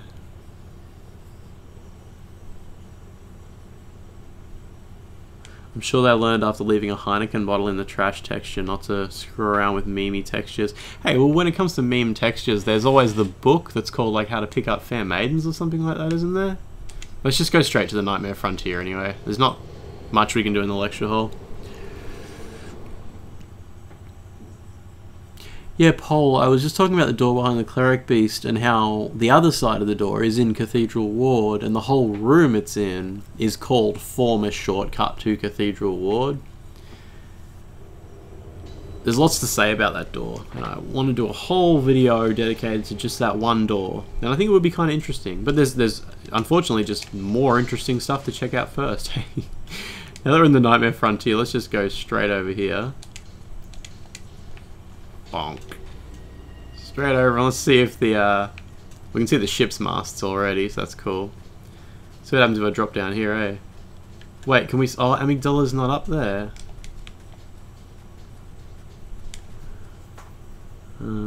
Sorry. There's no frog enemy. It's got clipping, hey, they put clipping on this thing. Let's see if we can land on it. Gotta be careful. Doesn't really matter if I die, does it? Hey, cool. Whoa. Whoa. Alright.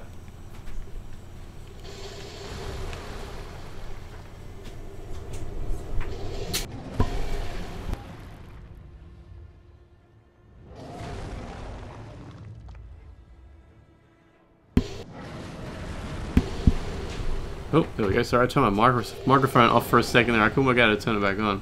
I'm stuck. Am I really stuck here? I think I am.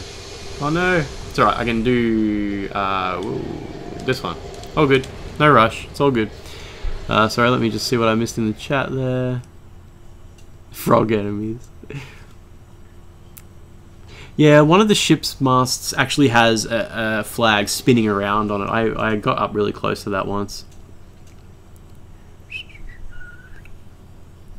Plunge attack. The plunging attack. More vermin, please. Chamber of the Seal? What's the Chamber of the Seal? I don't know what Chamber of the Seal is. What is that? Oh, hello. Alright, anyway, gravity off.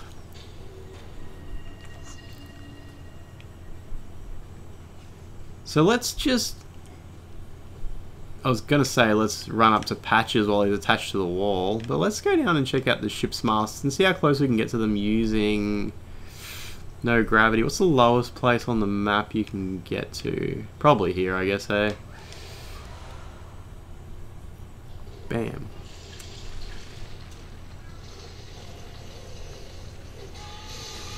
Sorry, just reading comments. I'm glad someone found my channel through Sinclair Law's channel because she was super excited to like name drop me and be like, hey, I mentioned you on my video. She was very happy. It was really good. Let's go like this.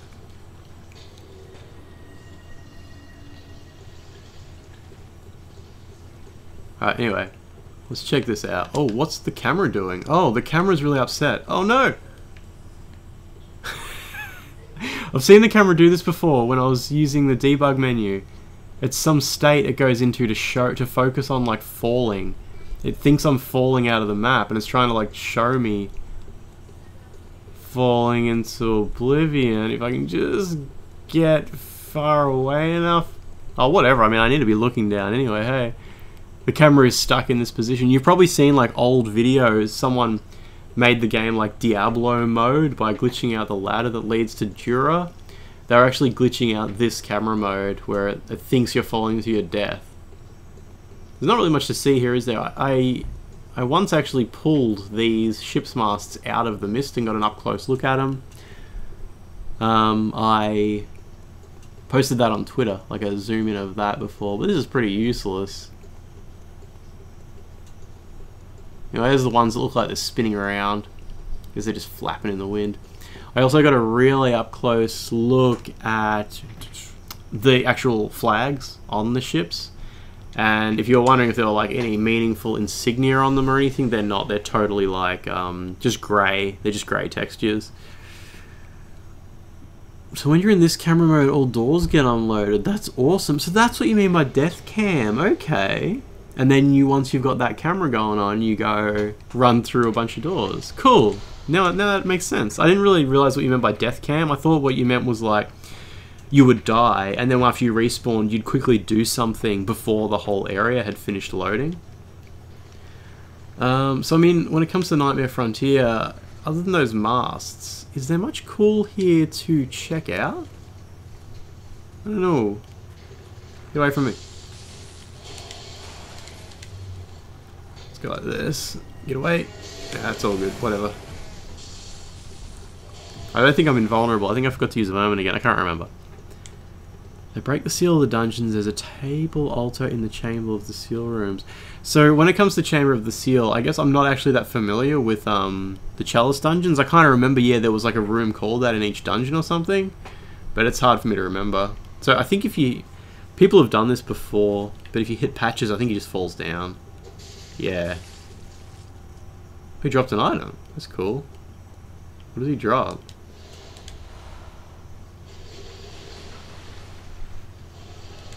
Great One's Wisdom. Well, there you go. Man, I never go down here.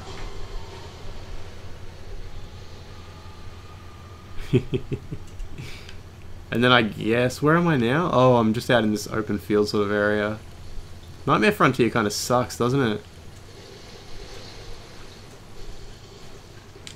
Cool. That's it. That's it for the Nightmare Frontier. That area sucks. Whoa, did a big rock just hit me? That's rude. Oh, come on. Let's go. Stop it. Oh my god, I'm stuck here. Out of the way. Stupid rocks. Come on, go for it. I did it. Man, it takes a long time to do that, doesn't it? Anyway, I actually want to proceed through to Bergenworth. I'm guessing with no gravity, I can probably skip the majority of the forest. Hey, I should be able to just run over the top of it. Can you check out Mensis from the Frontier? Dr. Dragonfly, yes, I can. I did that one time. I actually... You know how like you can see the School of Mensis from the Nightmare Frontier? I actually grabbed that chunk of the map that it's in and pulled it into the Nightmare Frontier, so it was like I could stand in front of it and look at it. There was nothing particularly interesting about it. It was literally just a low poly version of, what would you call it, like a loft? Is that what you call that area? So yeah, that was cool. But yeah, it was literally just a low polygon version of the loft. There was no like weird earlier look to it or anything different than what ended up in the final game. Anyway, let's go to we're on the forest now. There we go.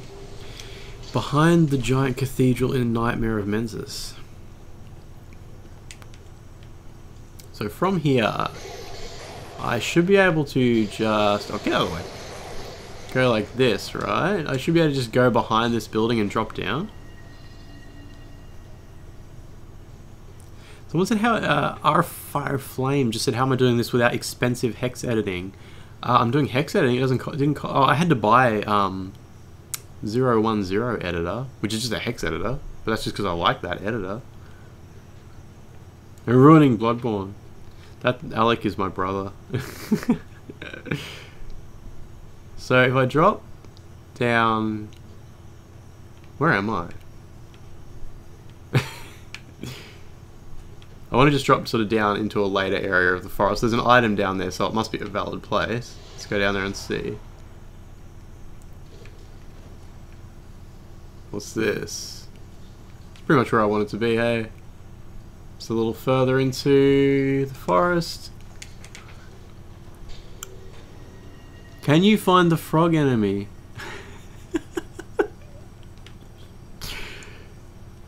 I think the frog enemy should become...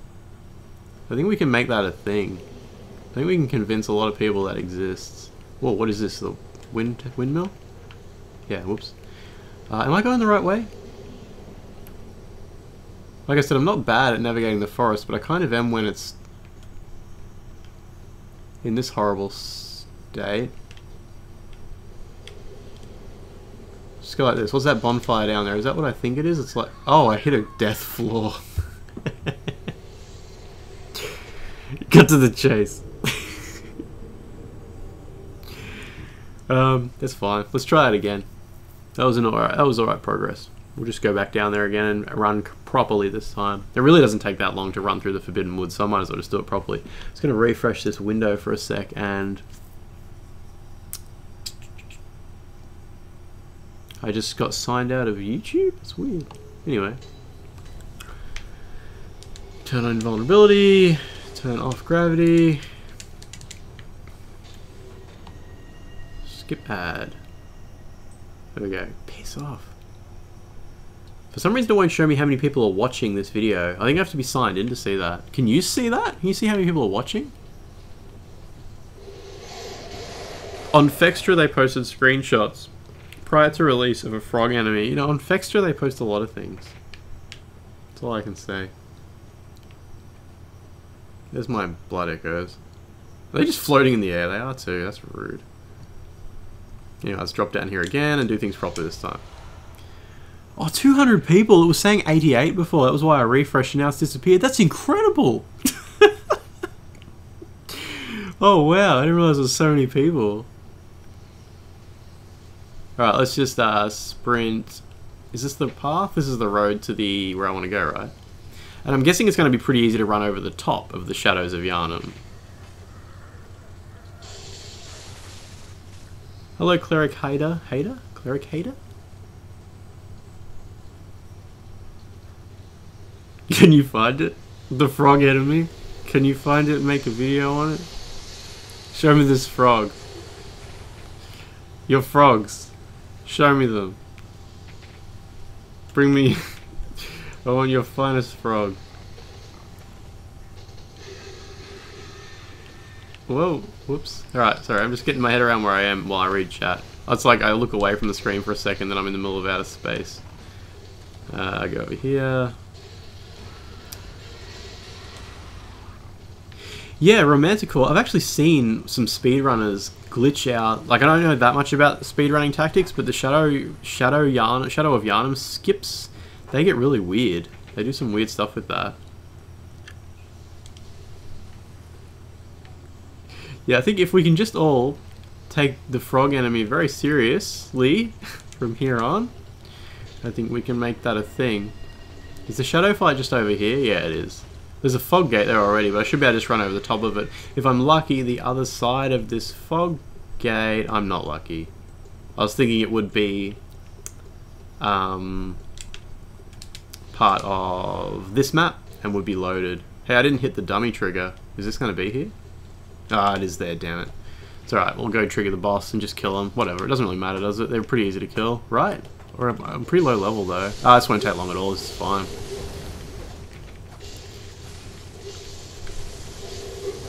Whoops. Can I make the frog video in time for April 1st? That's a good question, isn't it? Sorry, I'm not even looking at the game right now. I'm just mashing R1 while I read the chat. Ah! I can hear myself failing.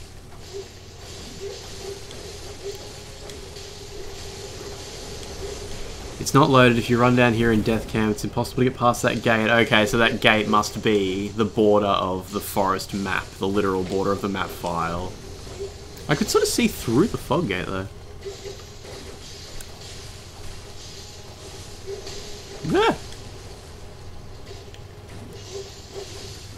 Trigger the boss. Are there any plans for Dark Souls 3 cut content? It's a good question, and it's an interesting thing because Dark Souls 3 is on PC, and PC modders have a lot more like tools available to them. So what is in the game, like what shipped with the game, has basically all been dug out of it.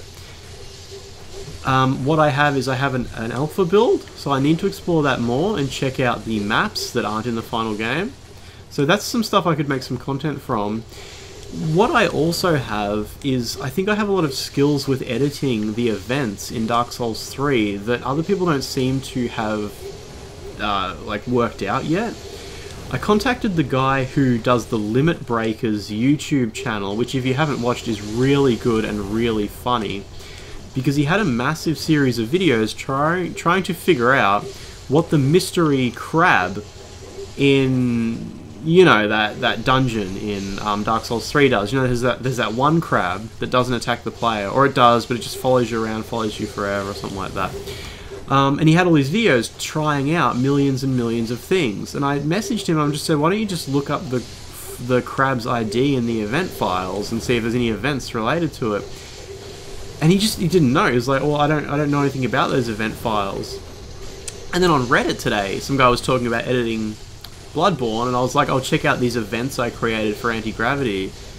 And he was like, well, the event files are really not well understood. If you've edited those, that's really big news. So there is an opportunity for me to explore Dark Souls 3 and potentially answer unanswered questions. But when it comes to cut content, I don't think there's a huge amount that I'm going to be able to find. And I'm just rambling while I wail on these guys. It's going to take me a minute, isn't it? But as I slowly kill them, they're going to attack me less, and I'll be able to do this a bit quicker. So sorry, I was just rambling about that crab without reading the chat, so someone probably said something interesting. Limit Breaker found the events for the crab, Mikolash. Did he? What did he find? I messaged him like 2 days ago, and he was like, I don't know how to look in those event files. Can you add me on Discord or something? I said, yeah, what's your name? And he didn't reply. That's where I'm at. Come on, buddy. Yeah. Right, cool. One's dead. Which one have I done damage to? This one? Yeah. Absolutely nothing. Okay, cool. If he has dived into the event files and found that there's nothing for it, that's cool. I sort of just reached out and said, hey, I could check it out for you, and then you can do a follow-up or something. This is what playing as Annalise would be like. Tell me about it, eh?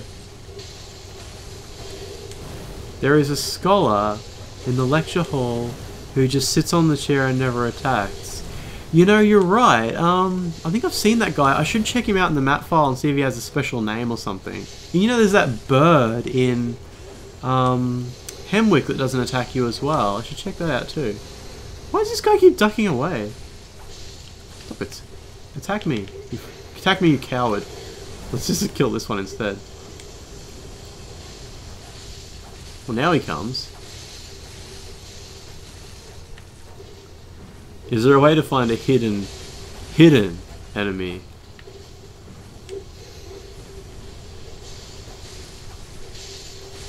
I got clickbaited. It's weird. It's weird. Weird thing to say. Weird but cool. This guy has an AI loop. He'll always jump if you hit him with R1. That's good because I'm an expert at hitting R1. Yeah. I think the Hemwick bird is just an AI glitch. Well, it's not a glitch. It's in the map. It is. It has its team set to something other than the typical enemy team. So, I mean, it could just be a typo, literally. The dog-headed bird in the Nightmare of Mensis never attacks you. One weird thing I noticed is, you know, the bird-headed dog. It's in the alpha, but it only appears in an unused cutscene. I'll have to show you that sometime. Like I've said earlier in this stream, I really need to focus on doing an unused cutscenes video sometime. Come on. The flags for the additional enemies in Central Yharnam still in the game? I'm not sure what you mean. What additional enemies in Central Yharnam do you mean?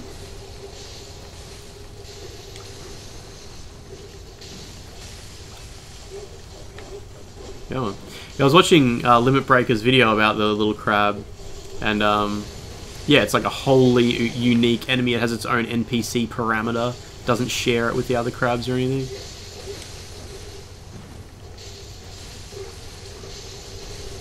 Why are you so shit at this game? I'm just wailing. Wailing like Smithers. Alright, let's do this, boyo. I should have visceraled that, hey. Oh, right. Okay, Abraham, that's a good question about whether the flags that cause enemies to spawn in the alpha are left behind in the full game. And Not really. Pretty much every enemy you see in the final game is all the enemies that are there.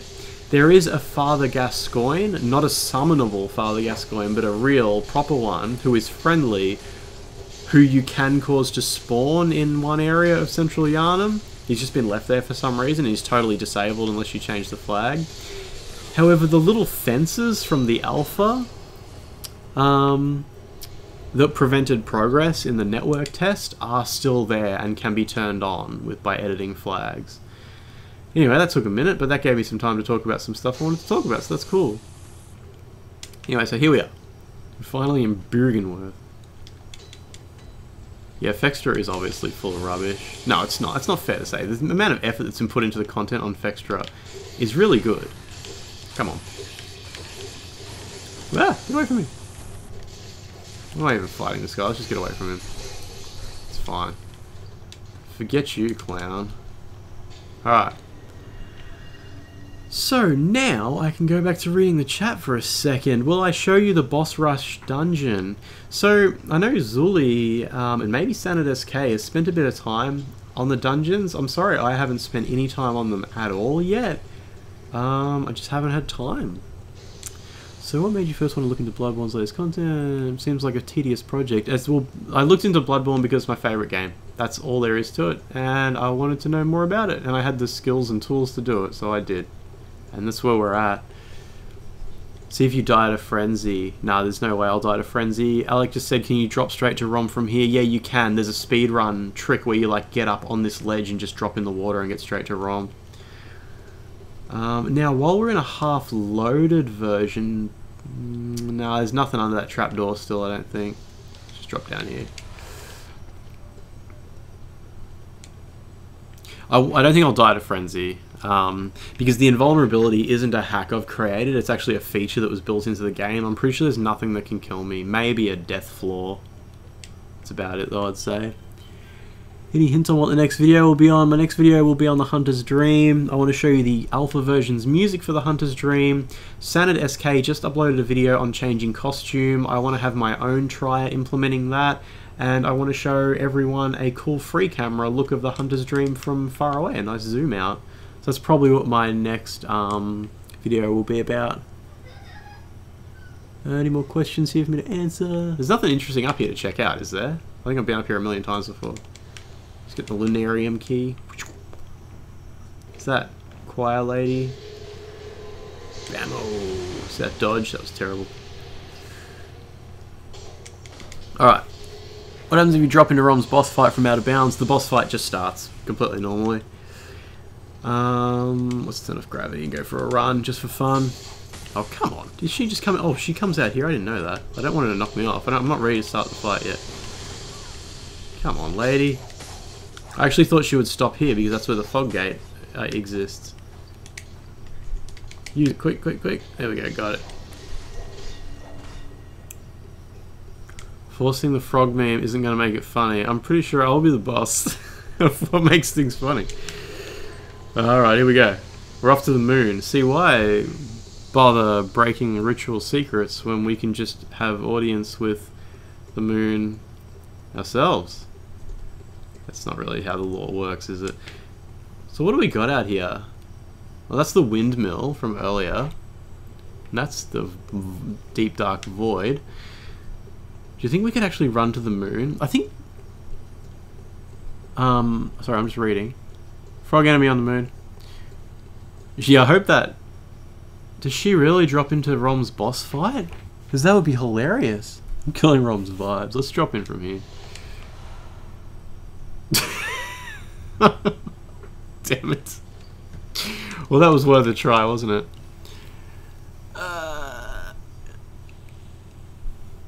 Sorry, I'm just going to scroll up the chat for a second.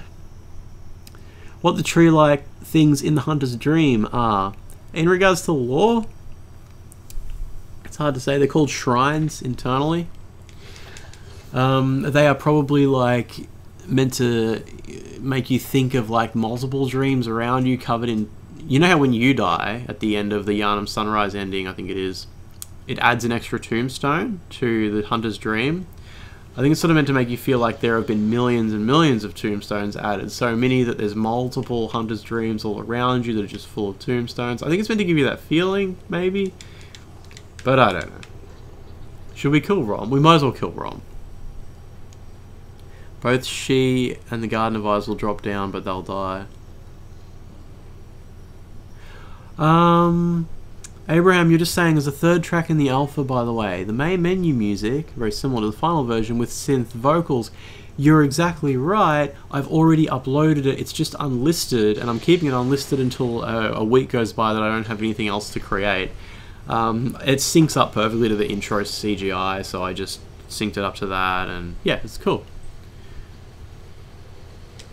So, yeah, there's actually more unused music in the alpha too. There's one super cool one that I'm really excited to show yous. I'll get around to it. It's really cool. I don't think anyone's ever heard it before except JSF. I sent him a copy because I was like, hey, this isn't in the game, is it? Oh, I forgot to use my vermin. That's embarrassing. Yeah, I sent it to JSF and he's like, yeah, this is definitely never in the game. It's really weird. It has a lot of vocals in it.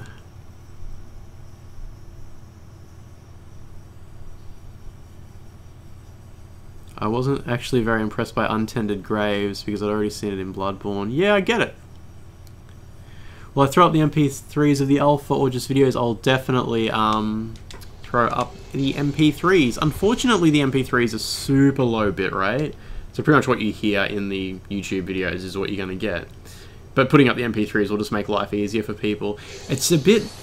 Can you explain the whole frog thing to me? It's a bit rough, the idea of me putting MP3s online, because it's straight up dumping copyrighted material onto the internet, which you could pretty much say my videos where I just put a 15-minute loop of them up are as well. But, you know, you make a decision to draw a line somewhere, and I guess I haven't quite made that decision yet. I will eventually. Anyway, let's just go kill this frog boss. This will take a minute, but always more time to read the chat. Bam! This was so cool the first time you discovered it, hey? Dropping into the Moonside Lake. I like how it's like, you're kind of upside down and you're walking on the surface of the water. Did I seriously forget to use a vermin again? Well, oh well, whatever, that happens.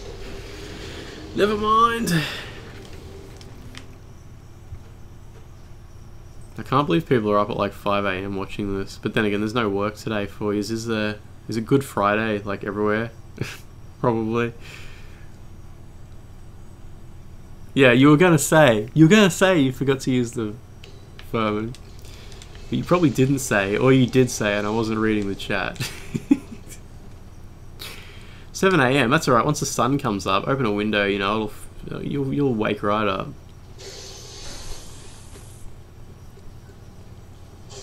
Miyazaki did tweet, does the alpha version of Dark Souls 3 have any unused music? It probably does, but I'm not familiar enough with Dark Souls 3 to recognize it, so I'm going to have to show it to someone else and get their opinion on it. Why didn't you just make your character have max stats and max upgraded weapons? That's hard. It's a hard thing to do. It's not like I can just like push, there's like not like a button on the controller for like max stats. You have to like write code. And steal things that are already in the game and make changes to them. That's the reason I'm using the vermin and the gold pendant. Like, I didn't choose to use those items. There was very specific reasons that those items worked for this function. I have no idea what Shadows Die Twice might be. I hope it's a new Tenchu game and everyone's upset. Nah, I don't hope that.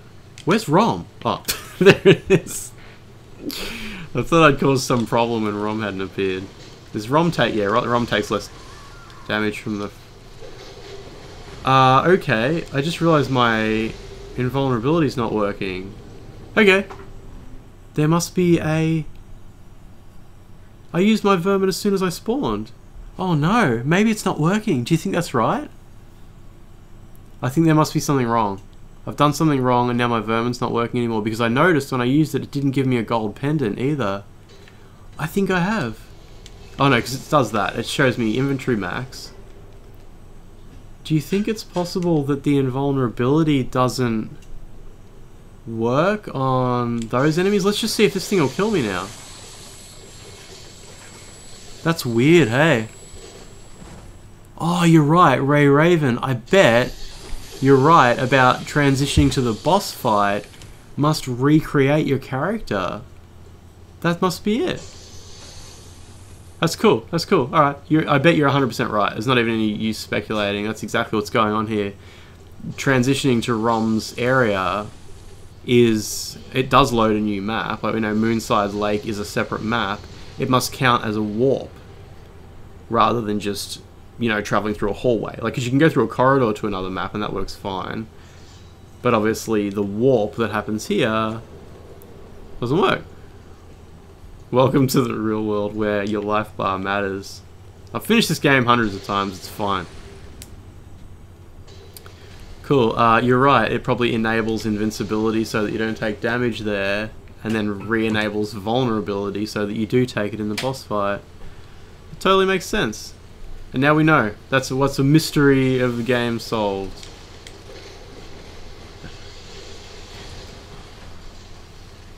Come on. Alright, let's just slowly wail on this. Oh wait, should I kill the little spiders first? I actually usually kill Rom without killing the spiders. But maybe this whole fight would just go faster if they weren't hitting me the whole time. Watch out. There's not that many of them, is there? Whew. And I'm guessing the warp that happens after Rom's fight will also re-enable vulnerability. Go. Don't kill the spiders. I'm killing the spiders. It's fine. There's no rush. I know it's 5 or 7 AM for some people. It's first thing in the morning now. We've got plenty of time. Crawly ones didn't do anything. They're all rude spiders. If you hit them in the face enough times, it sort of breaks their mask off or something, doesn't it? Like, makes them vulnerable to frontal attacks. Stop killing the spiders.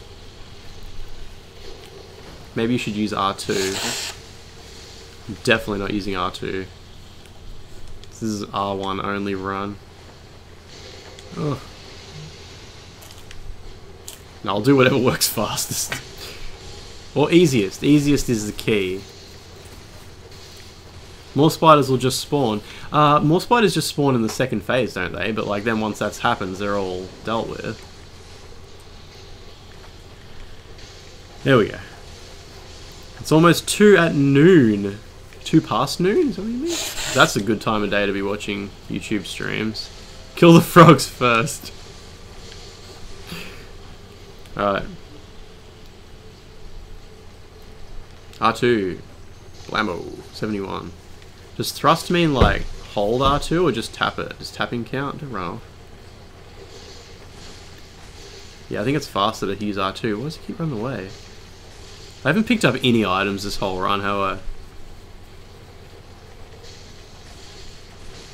It's almost 7 PM. Yeah, that's a better time of day to be doing this sort of thing.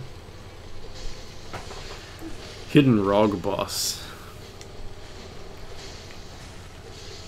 Ugh. This is gonna take... That's not that bad, is it? It's not as bad as that Amelia fight. That was painfully long.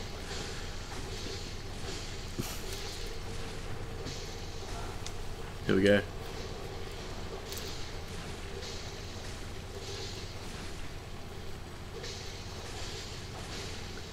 You know, I never actually finished Dark Souls 2. I only got past, there was like a blind boss. Like he had like a... I think he couldn't see or something, or he couldn't hear. And yeah, I don't know what the deal was with him, but I killed that guy and then I kind of gave up on it after that.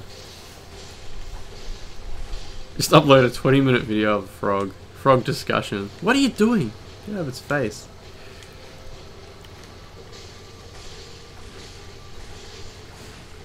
Yeah, couldn't see. What's his name, like Sinner or something? Or I can't remember that boss's name. The video should be an hour long. Okay, where's he going? Sorry, I was just reading chat while it respawned. Now the thing is, I'm obviously doing damage to it so slowly, it's going to What's that? Is that my blood echoes from before? What's that dot down there? It's a gold pendant from when I used my vermin. Okay, that makes sense. Right, kill these things. Lost Sinner, that's right. It's the third boss. Isn't it like the first of like a bunch of major bosses or something like that? Like a Flame Keeper, Kiln Scholar or something. I don't know. Dark Souls 2 was a mess when it comes to lore. And a lot of things, really.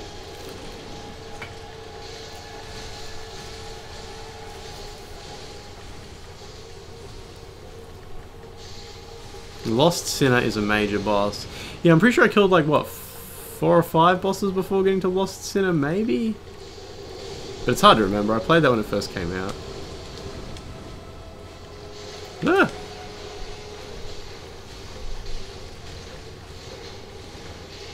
Sorry, it looks like I'm just wailing on these spiders' faces. It's because I'm reading chat while I just hit R1 over and over. Smelter Demon. Yeah, I remember I got up to a Smelter Demon boss. But I don't think we ever got past it. I think it was like in a different direction than I actually had to go.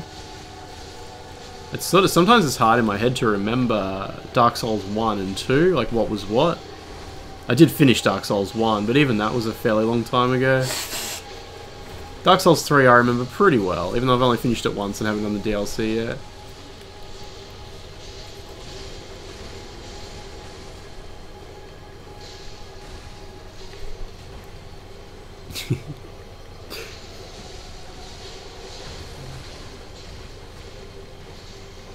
These things all dead yet? No. Like I said, I haven't been looking at the game screen, I'm just reading chat while everyone talks. Alright, is that? Oh, come on. Break its face, there we go. Alright, so I guess there's going to be a third phase as well. Will you debug Dark Souls Remastered? Not anytime soon. I don't have the game, for starters. And even when I do get the game, that definitely won't be happening straight away by any means. Why is the spider vacuous? Doesn't vacuous just mean like empty-minded? If you don't know, Rom's internal name is Idiocy Spider. So I assume Rom the vacuous spider was just a nicer way to put that.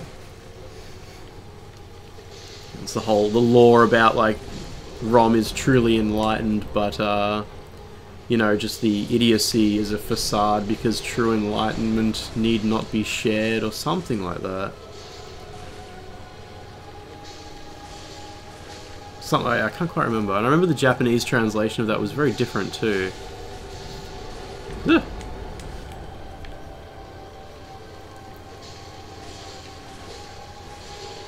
Rom is in fact stupid. Yeah, I really should be just leveling up my skill. It sucks that I've lost blood echoes. Like, I should have been just keeping them this whole time.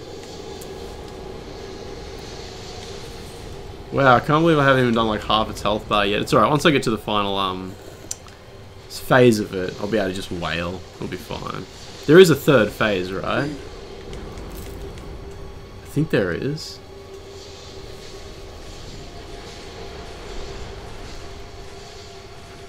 Usually I kill this boss by just getting up high enough level to just really wail on it without killing any of the little spiders. Yeah, third phase, there we go. Alright, fine. I'm guessing there won't be a fourth phase no matter how long they take. There we go.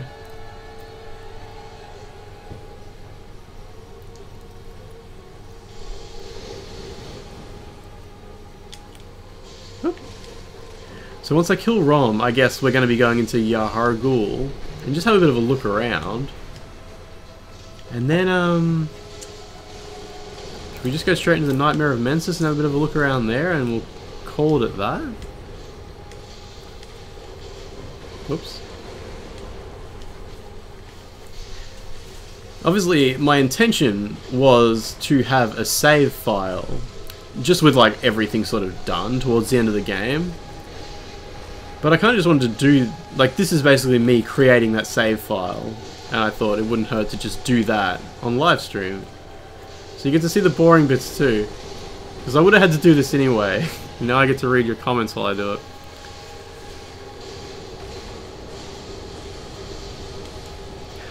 Oh, Rom keeps teleporting here and there in the second phase? Oh, okay, so this is still the second phase. So is Rom going to teleport again and spawn more spiders after this? I always thought that once you got 3 packs of spiders, there wouldn't be any more. That's going to be disappointing. Abraham, good point. Yeah, Upper Cathedral Ward. Let's do that. That's actually what we should focus on getting to, so we can see the clock tower and get a cool look at it.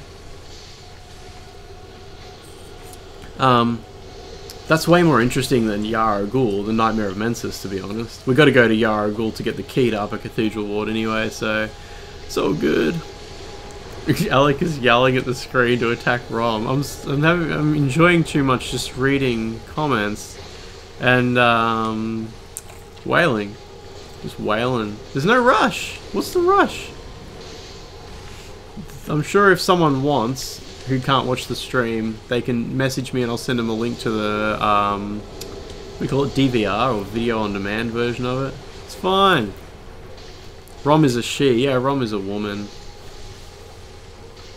Some people reckon there's lore notes that suggest it's Willem's sister. Sounds like that might be made up. Might be one of those Fextra Life lores. I don't know. It's not Roma, it's Rom. Like it's Rom is the correct name. Roma is the like katakana for the character's name, but the character's literal name is Rom. Here we go. We're making progress. It's all good. Just wailing around.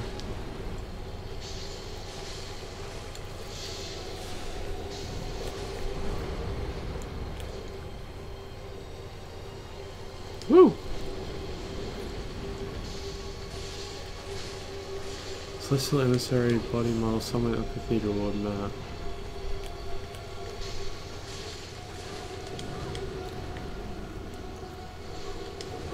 Sorry, I'm just getting hit by a stupid attack because I'm actually just staring at the computer screen, not the game screen. So I just look back at the PlayStation now and then and just realize I'm just standing in front of it wailing on it. It's all good. Wish you could visceral attack it and just do something. Man, what's she doing? Oh, come on. How many slams?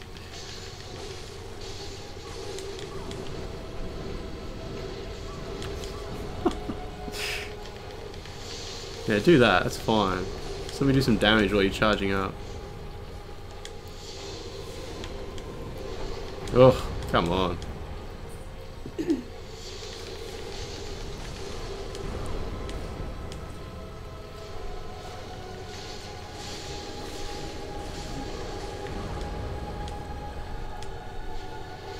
Yeah, I always get hit more when I'm invulnerable because you're just careless and you just flail, and it's like, well, I'd rather spend more time than spending more effort.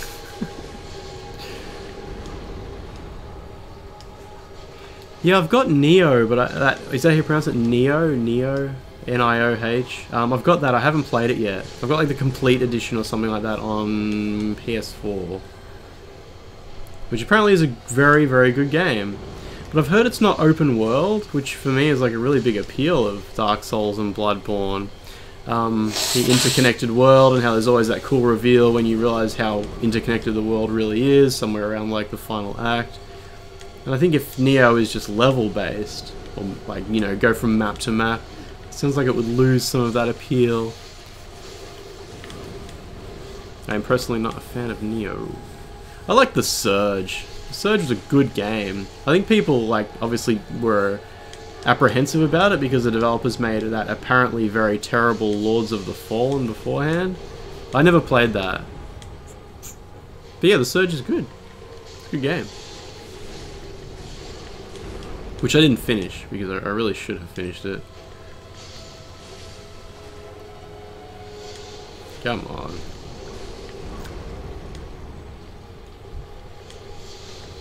You got tired of Nier Automata after getting all the endings. That's probably the correct time to get tired of it. All 26 endings.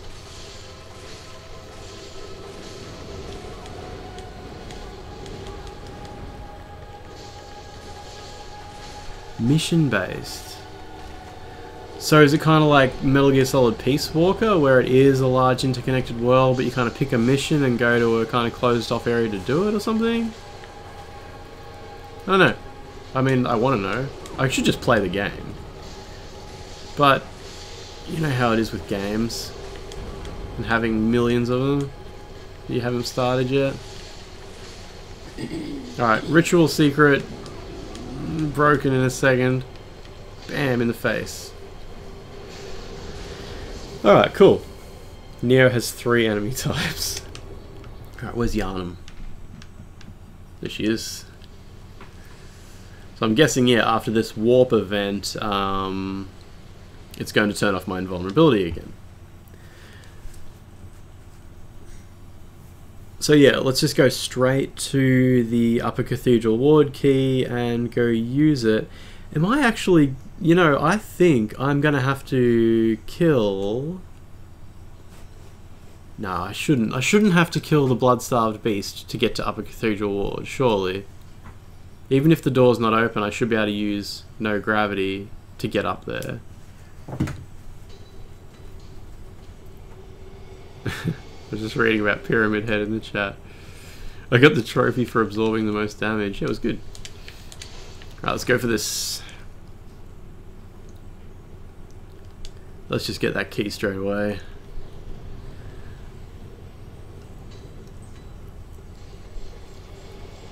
Yeah, so if you come here by deleting that door that I just ran through before the blood moon, this whole area works, and it's bright daylight, and there's no enemies and no amygdalas on the walls. It's really cool.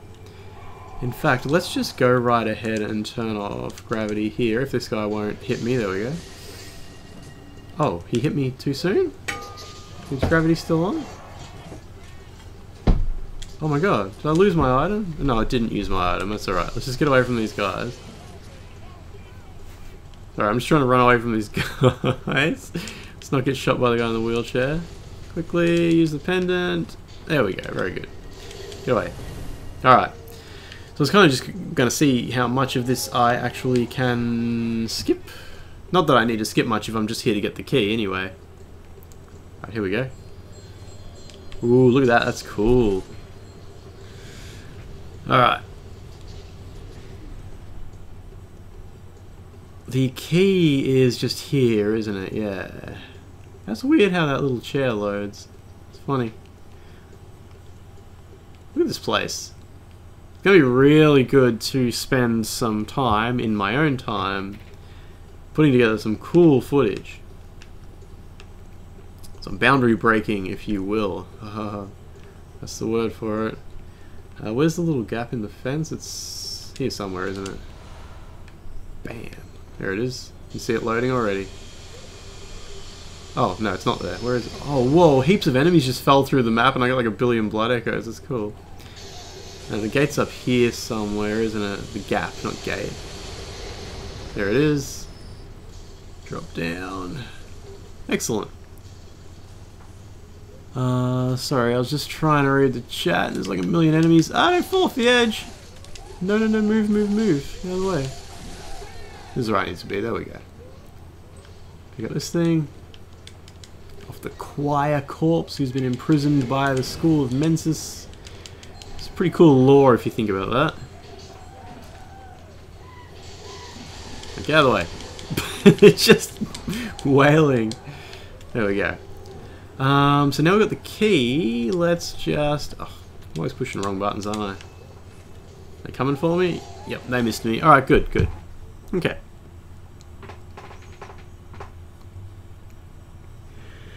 Touch the amygdala.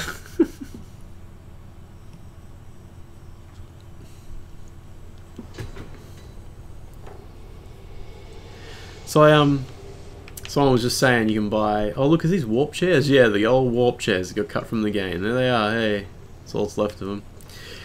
Remember when they patched in the ability to buy blood rocks with insight? That was an interesting choice, wasn't it?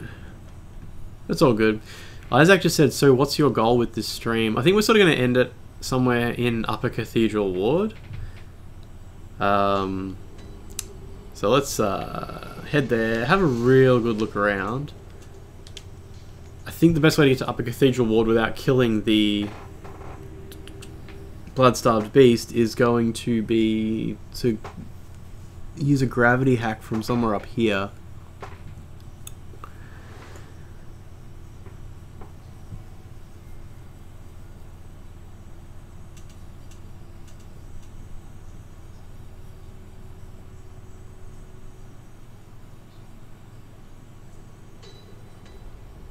Use death cam in Cathedral Ward next to Erden Chapel. Pass through the door at least to check. Yeah, well, I mean, using the death cam to pass through that door is an option. The only problem is I have no idea how to do that death cam thing. It's really cool. I don't actually know how to do that. So what I'm thinking is just go like this. Oh, I gotta use my vermin. Hang on, I gotta use my vermin to be invulnerable, and then I gotta turn gravity back off again. I almost blew it. People need to shout in the chat, use your vermin. Alright, cool. And now I'm guessing from here I can probably somehow just drop onto one of the Upper Cathedral Ward areas. It just depends when Upper Cathedral Ward actually loads. Can't get there from here, can I? But I can get there from here. Now, will this load the area? That's the question. Or is this a different map? This may be a different map. Nope, same map. Cool. That was silly. Sorry, I'm just reading the chat while I take damage from all these enemies. Like a fool. Ah!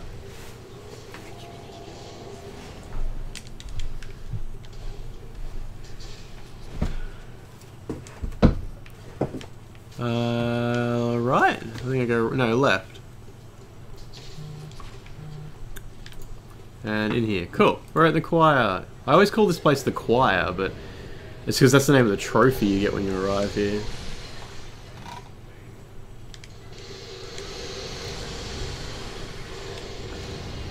Upper Cathedral Ward. There we go. Upper. Yeah, the choir. So this area looks, especially this little staircase here, looks like it was really made and connected to the Healing Church Workshop very late in development. I'm guessing this staircase is just shoved in. Don't forget your vermins. Thank you, Ray Raven. I'm sure I'll put up a link to anything cool that you missed if you leave. So, vermin. Again, I don't think I needed to use that, but that's fine. And hurry up and use a gold pendant quickly. And let's go for it. Get away from these guys. Watch it. Now I should be able to just run up here and then stay up in the air. Yep, there we go. We're on the no gravity. And here we are. This is kind of what we wanted to see. So where's the clock tower? It's up there. We have the... So that's where the staircase to where you fight Vicar Amelia. Whoops. Let's just get our heads around this area. Hey, I'm guessing there's no clipping down there, so I can't actually go down there. Let's just get a good look at it instead. Can I walk through this? No, of course I can't. So that's this big staircase. It's all here, isn't it?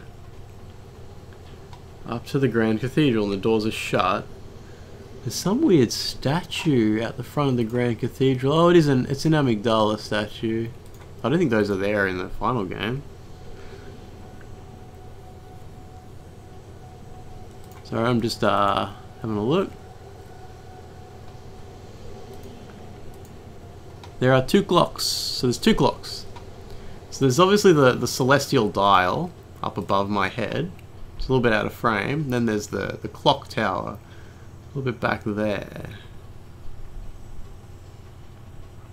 And what else? So what are we looking for here? So in there is where we fight the what are they called? The thingies? The boss? Let's just get up a little higher. So So there's another set of clocks behind them. Yeah, well, this is basically Maria's clock tower to a degree. Let's just go up here and get a little more, get a bit more air. Ooh, we should go up there, eh? That'll get me a little bit higher.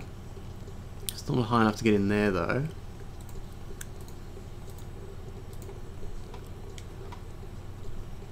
Okay. Can you not use a ladder climbing animation? No, I can't just use everything. So I see what you mean. I see what you mean. Clock tower, clock tower. So let's go check out this other clock tower. So this other clock tower, oh, there's a million clock towers.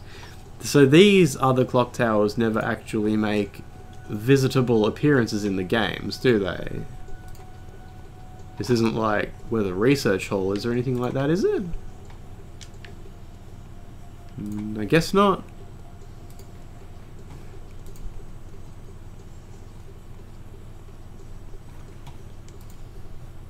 Okay. Cool. What is this area? This is like the bridge where you fight the cleric beast. This is the same texture. Doesn't quite make sense for it to be here though. Yeah, not at all. This is the bridge where you fight the cleric beast texture. I've seen it so many times just from using no gravity. So they've kind of like grabbed chunks of map from all over the place and just thrown them in here, haven't they? Ended up with quite a bit of geometry. That there's the, is that the rest of the bridge? Kinda. Oh, here's some more. This is a mess. What is that? Oh, hang on, I think I get it. So this is the Great Bridge, and that's, okay, so this is the far end of the Great Bridge. So the Cleric Beast's end would be up there, this chunk here, and that doesn't mean this is geometrical, this isn't correct, this isn't where it would be in the world, but that's what this model is. It's the far end of the Great Bridge. There's usually like an old cart and stuff here, and there's like a little open area up above. I've actually no-clipped into it before, but yeah, like this obviously doesn't make sense in regards to the level design. This is the side of Yosefka's clinic. So in here, whoa, would be where you fight the first Scourge Beast in the game. Because there's a little platform on the side of Yosefka's clinic that you can never actually get to in the game. You can get to it in the alpha. Actually, this might be that little platform. It's kind of hard to tell. They've really just taken huge chunks of the game and just chucked them all in here. So let's see, boss room is exactly underneath where the living failures would be. Okay. Look at all these trees. This is pretty much what we wanted to see, isn't it? Up a cathedral ward from a dramatically different angle. There's the orphanage with smoke from all the orphans they're burning. I don't think that's what they actually do there. But yeah, I mean, there's the clock tower. Loki just said, Lance, is there any way I can contact you? Yeah, just tweet at me. I use Twitter. I have Twitter. Twitter is an easy way to contact everyone. If you look up, you can look through the clock tower, though. Yeah, that's true. Let's go inside it. There won't be anything inside. Like, they never model the insides of buildings. Did I try visiting Yosefka's clinic in the final version of the game? Yeah, it was disappointing. They've actually gone... A lot of the areas I found in the alpha to do with the second story have been slightly redesigned, and while redesigning, they removed big chunks of them. What is this? Oh, this is the Grand Cathedral. Oh no. I just made the game load the Grand Cathedral, kind of? Oh, this must be the Grand Cathedral that leads down. No, it's not. What is this? Is this the actual Grand Cathedral? It's got Lawrence's skull and a lantern down there. No, it must be the one where... It is, yeah, there's the Celestial Emissaries. Sorry, just reading some comments. Cool. Below you is a Briatus. Yeah, yeah, so, oh yeah, yeah, like, it's So Abriatus's map is a separate map file, which is called in by this elevator. So that's why you can't see her down there. That's cool. Okay, that makes more sense. I was a bit confused as to whether this was the actual Grand Cathedral or the Upper Cathedral Ward version, which I didn't think would be possible. It can't load a whole new version of the map just by bumping into it like that. So the boss room is here. I'm a bit stuck now. Ooh, little staircase. Oh, look. There's a little staircase behind this wall. Do you think they originally planned something with this? Was this going to be where you originally entered the room from? Yeah, get away from me. Oh no, I'm kind of stuck now. No, I'm not. I can go this way. It's alright, we're good. Living Failures Bridge isn't in the vanilla game. So this is kind of interesting, like, you can sometimes see little tails on the areas of where they used to connect to something. Alright, can I get back to, like, where I was? It's gonna be a bit bumpy to get back there. Oh, why don't let me move the camera? I can't tilt the camera up. Why is the camera locked in this direction? What is that light? Must just be part of the Grand Cathedral or something.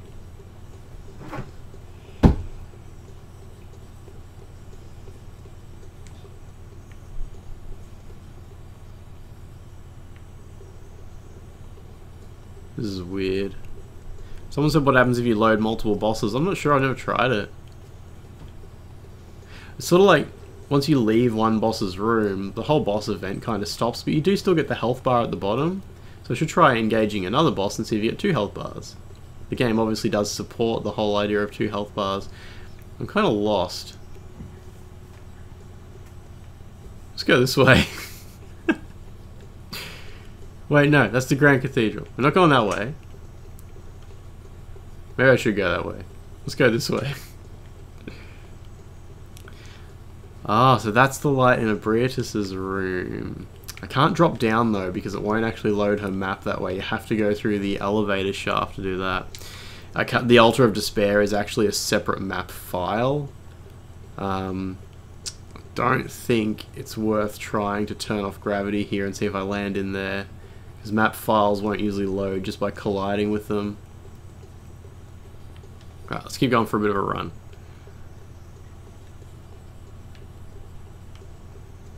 Oh man, I've really done it now. It's unloaded a lot of Upper Cathedral Ward, but it's okay. When you say building on the right side, it's hard for me to know what you mean, sorry. So I'm just sort of trying to just pan the camera around a little bit. Lone building in the middle of the sea. It's probably just a building. But it's always cool to go for a run.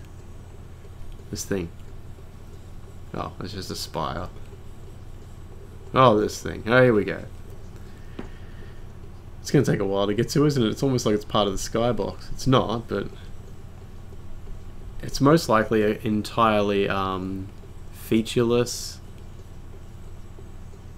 Just, you know, random building they designed for background art, but we'll see if it matches anything from the main game. Looks like Dura's tower at the top of it.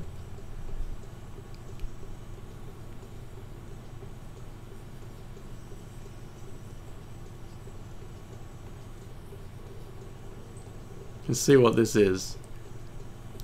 Like, lots of these outside areas are actually areas from the final game that have just been picked up and pasted. In fact, this might be a bit Old Yarnum. It is, it's Old Yarnum. Yeah, that's Dura's tower. The main area that you run across as he shoots at you is just down below. That's cool. And yeah, I mean, you probably don't need me to explain this to you. This is Old Yarnum. Like, you kind of get the layout of Old Yarnum. It's missing the top chunk, but pretty much when you get down here is when he says you're a hunter or something and he shoots at you. Then I usually run down this staircase and hide inside that building, or you can drop straight down. Go down a little lower. Eventually you pop out sort of way down there. A Scourge Beast jumps out of a door at you, and you continue on down that teeny tiny staircase towards the fight with the Blood-Starved Beast. That's really interesting. Izzy B-Dog was just saying, when does the game decide to load an area? If it's a whole new map, like you're going from, for example, we're in Upper Cathedral Ward and I wanted it to load the Altar of Despair, you have to go through a very specific corridor. Like there's corridors that are rigged to load the next map. But if I'm just in one part of Upper Cathedral Ward and I go to another area, it decides to load in that next area when I just touch the ground. So it checks what ground I'm touching. It says like, oh well, is the map for this area loaded? If it's not, it loads it in. Here's the path to Yahar'gul.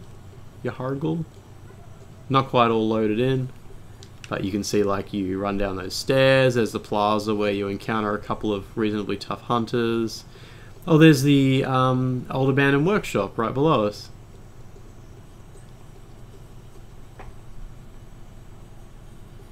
Yeah, cool. Sorry, I was just reading comments. Yeah, that's the old abandoned workshop, looking extremely low polygon. It doesn't even have the big tree, does it? Cool. Wow. You can really see everything from here. Let's head back towards Upper Cathedral Ward. I'm not too much sure how much stuff we'll explore after that. I might kind of leave it at that. Yeah, Lovecraft... I mean, it's not Lovecraft. Bloodborne does have a bit of a space problem. Like, things don't quite match up. They do if you just look around. It's like, oh, okay, I can see how you get from A to B. But, you know, when it comes to actually, like, how high did I climb before popping out this door, it doesn't quite make sense, especially the path to Old Yharnam is a bit wonky, and the version of Old Yharnam that you can see from Yharnam, like from Central Yharnam, is a bit wrong. Do you think I can just land here because there's an item there? Yeah, that was a good guess. Oh, I'm back where I started. Cool. That worked really well. Very cool. Okay. Did I have any luck forcing the Hunter's Dream to load in the alpha? No. I mean, you probably saw on my Twitter how I had it loaded, but it was just empty and full of Scourge Beasts. After I sort of gave up on it at that point and tried to get what I've got here. I wanted to get no gravity working in the main game, because that was all I really wanted from the alpha, was its debug menu to explore things with no gravity. And now that I've got it working in the main game, I don't really care that much about loading maps from the main game into the alpha. But there's always more work to be done. Now, I'll tell you what we'll do. See if there's any chance we can skip the chandelier falling down, but it's not likely, is it? Nah, not likely. At least you can see it up close. That was cool. They're really upset now. And which one of these guys drops the key? Is it this one? You. Come over here. Get my whip out. Oh wow, it does very little damage, doesn't it? Come here. Wow, they're tougher than I expected. I thought they actually wouldn't be that much higher level, but I kind of underestimate how far into the game you get to Upper Cathedral Ward. A view of this place being on fire in one of the trailers. I don't remember that. I wonder if that was a thing. See, I think that pretty much sums up Upper Cathedral Ward for now. I want to go get a closer look at lots of it eventually, but that's pretty much everything I think I'll cover for now. So I'm going to try to... Whoa, were those dogs coming? No, they can't come out here. Go back to the dream, and I think I'll leave it at that. How long has this video been going? It's like hours, right? Almost 3 hours. That's okay. That's like about as long as I streamed last time. I can't see how many people are watching the stream. I wish it would tell me. Someone say in the chat, how many people does it say are watching now? There was like 200 before. Can't you no clip? I can't really no clip easily. 3 hours. It's 10 PM now. That's good. That's a fine time to stop streaming, right? 224 people still? That's amazing. 230. Everyone gets different numbers. 3. I'm going with the guy who said 3. I think that's The most realistic response so far. Alright, I am going to stop there. Actually, let's do one small treat to end on. Let's just go for a little, in case anyone doesn't follow me on Twitter and didn't see, a nice fly around of the Hunter's Dream with no gravity. Because that's always a treat to look at, isn't it?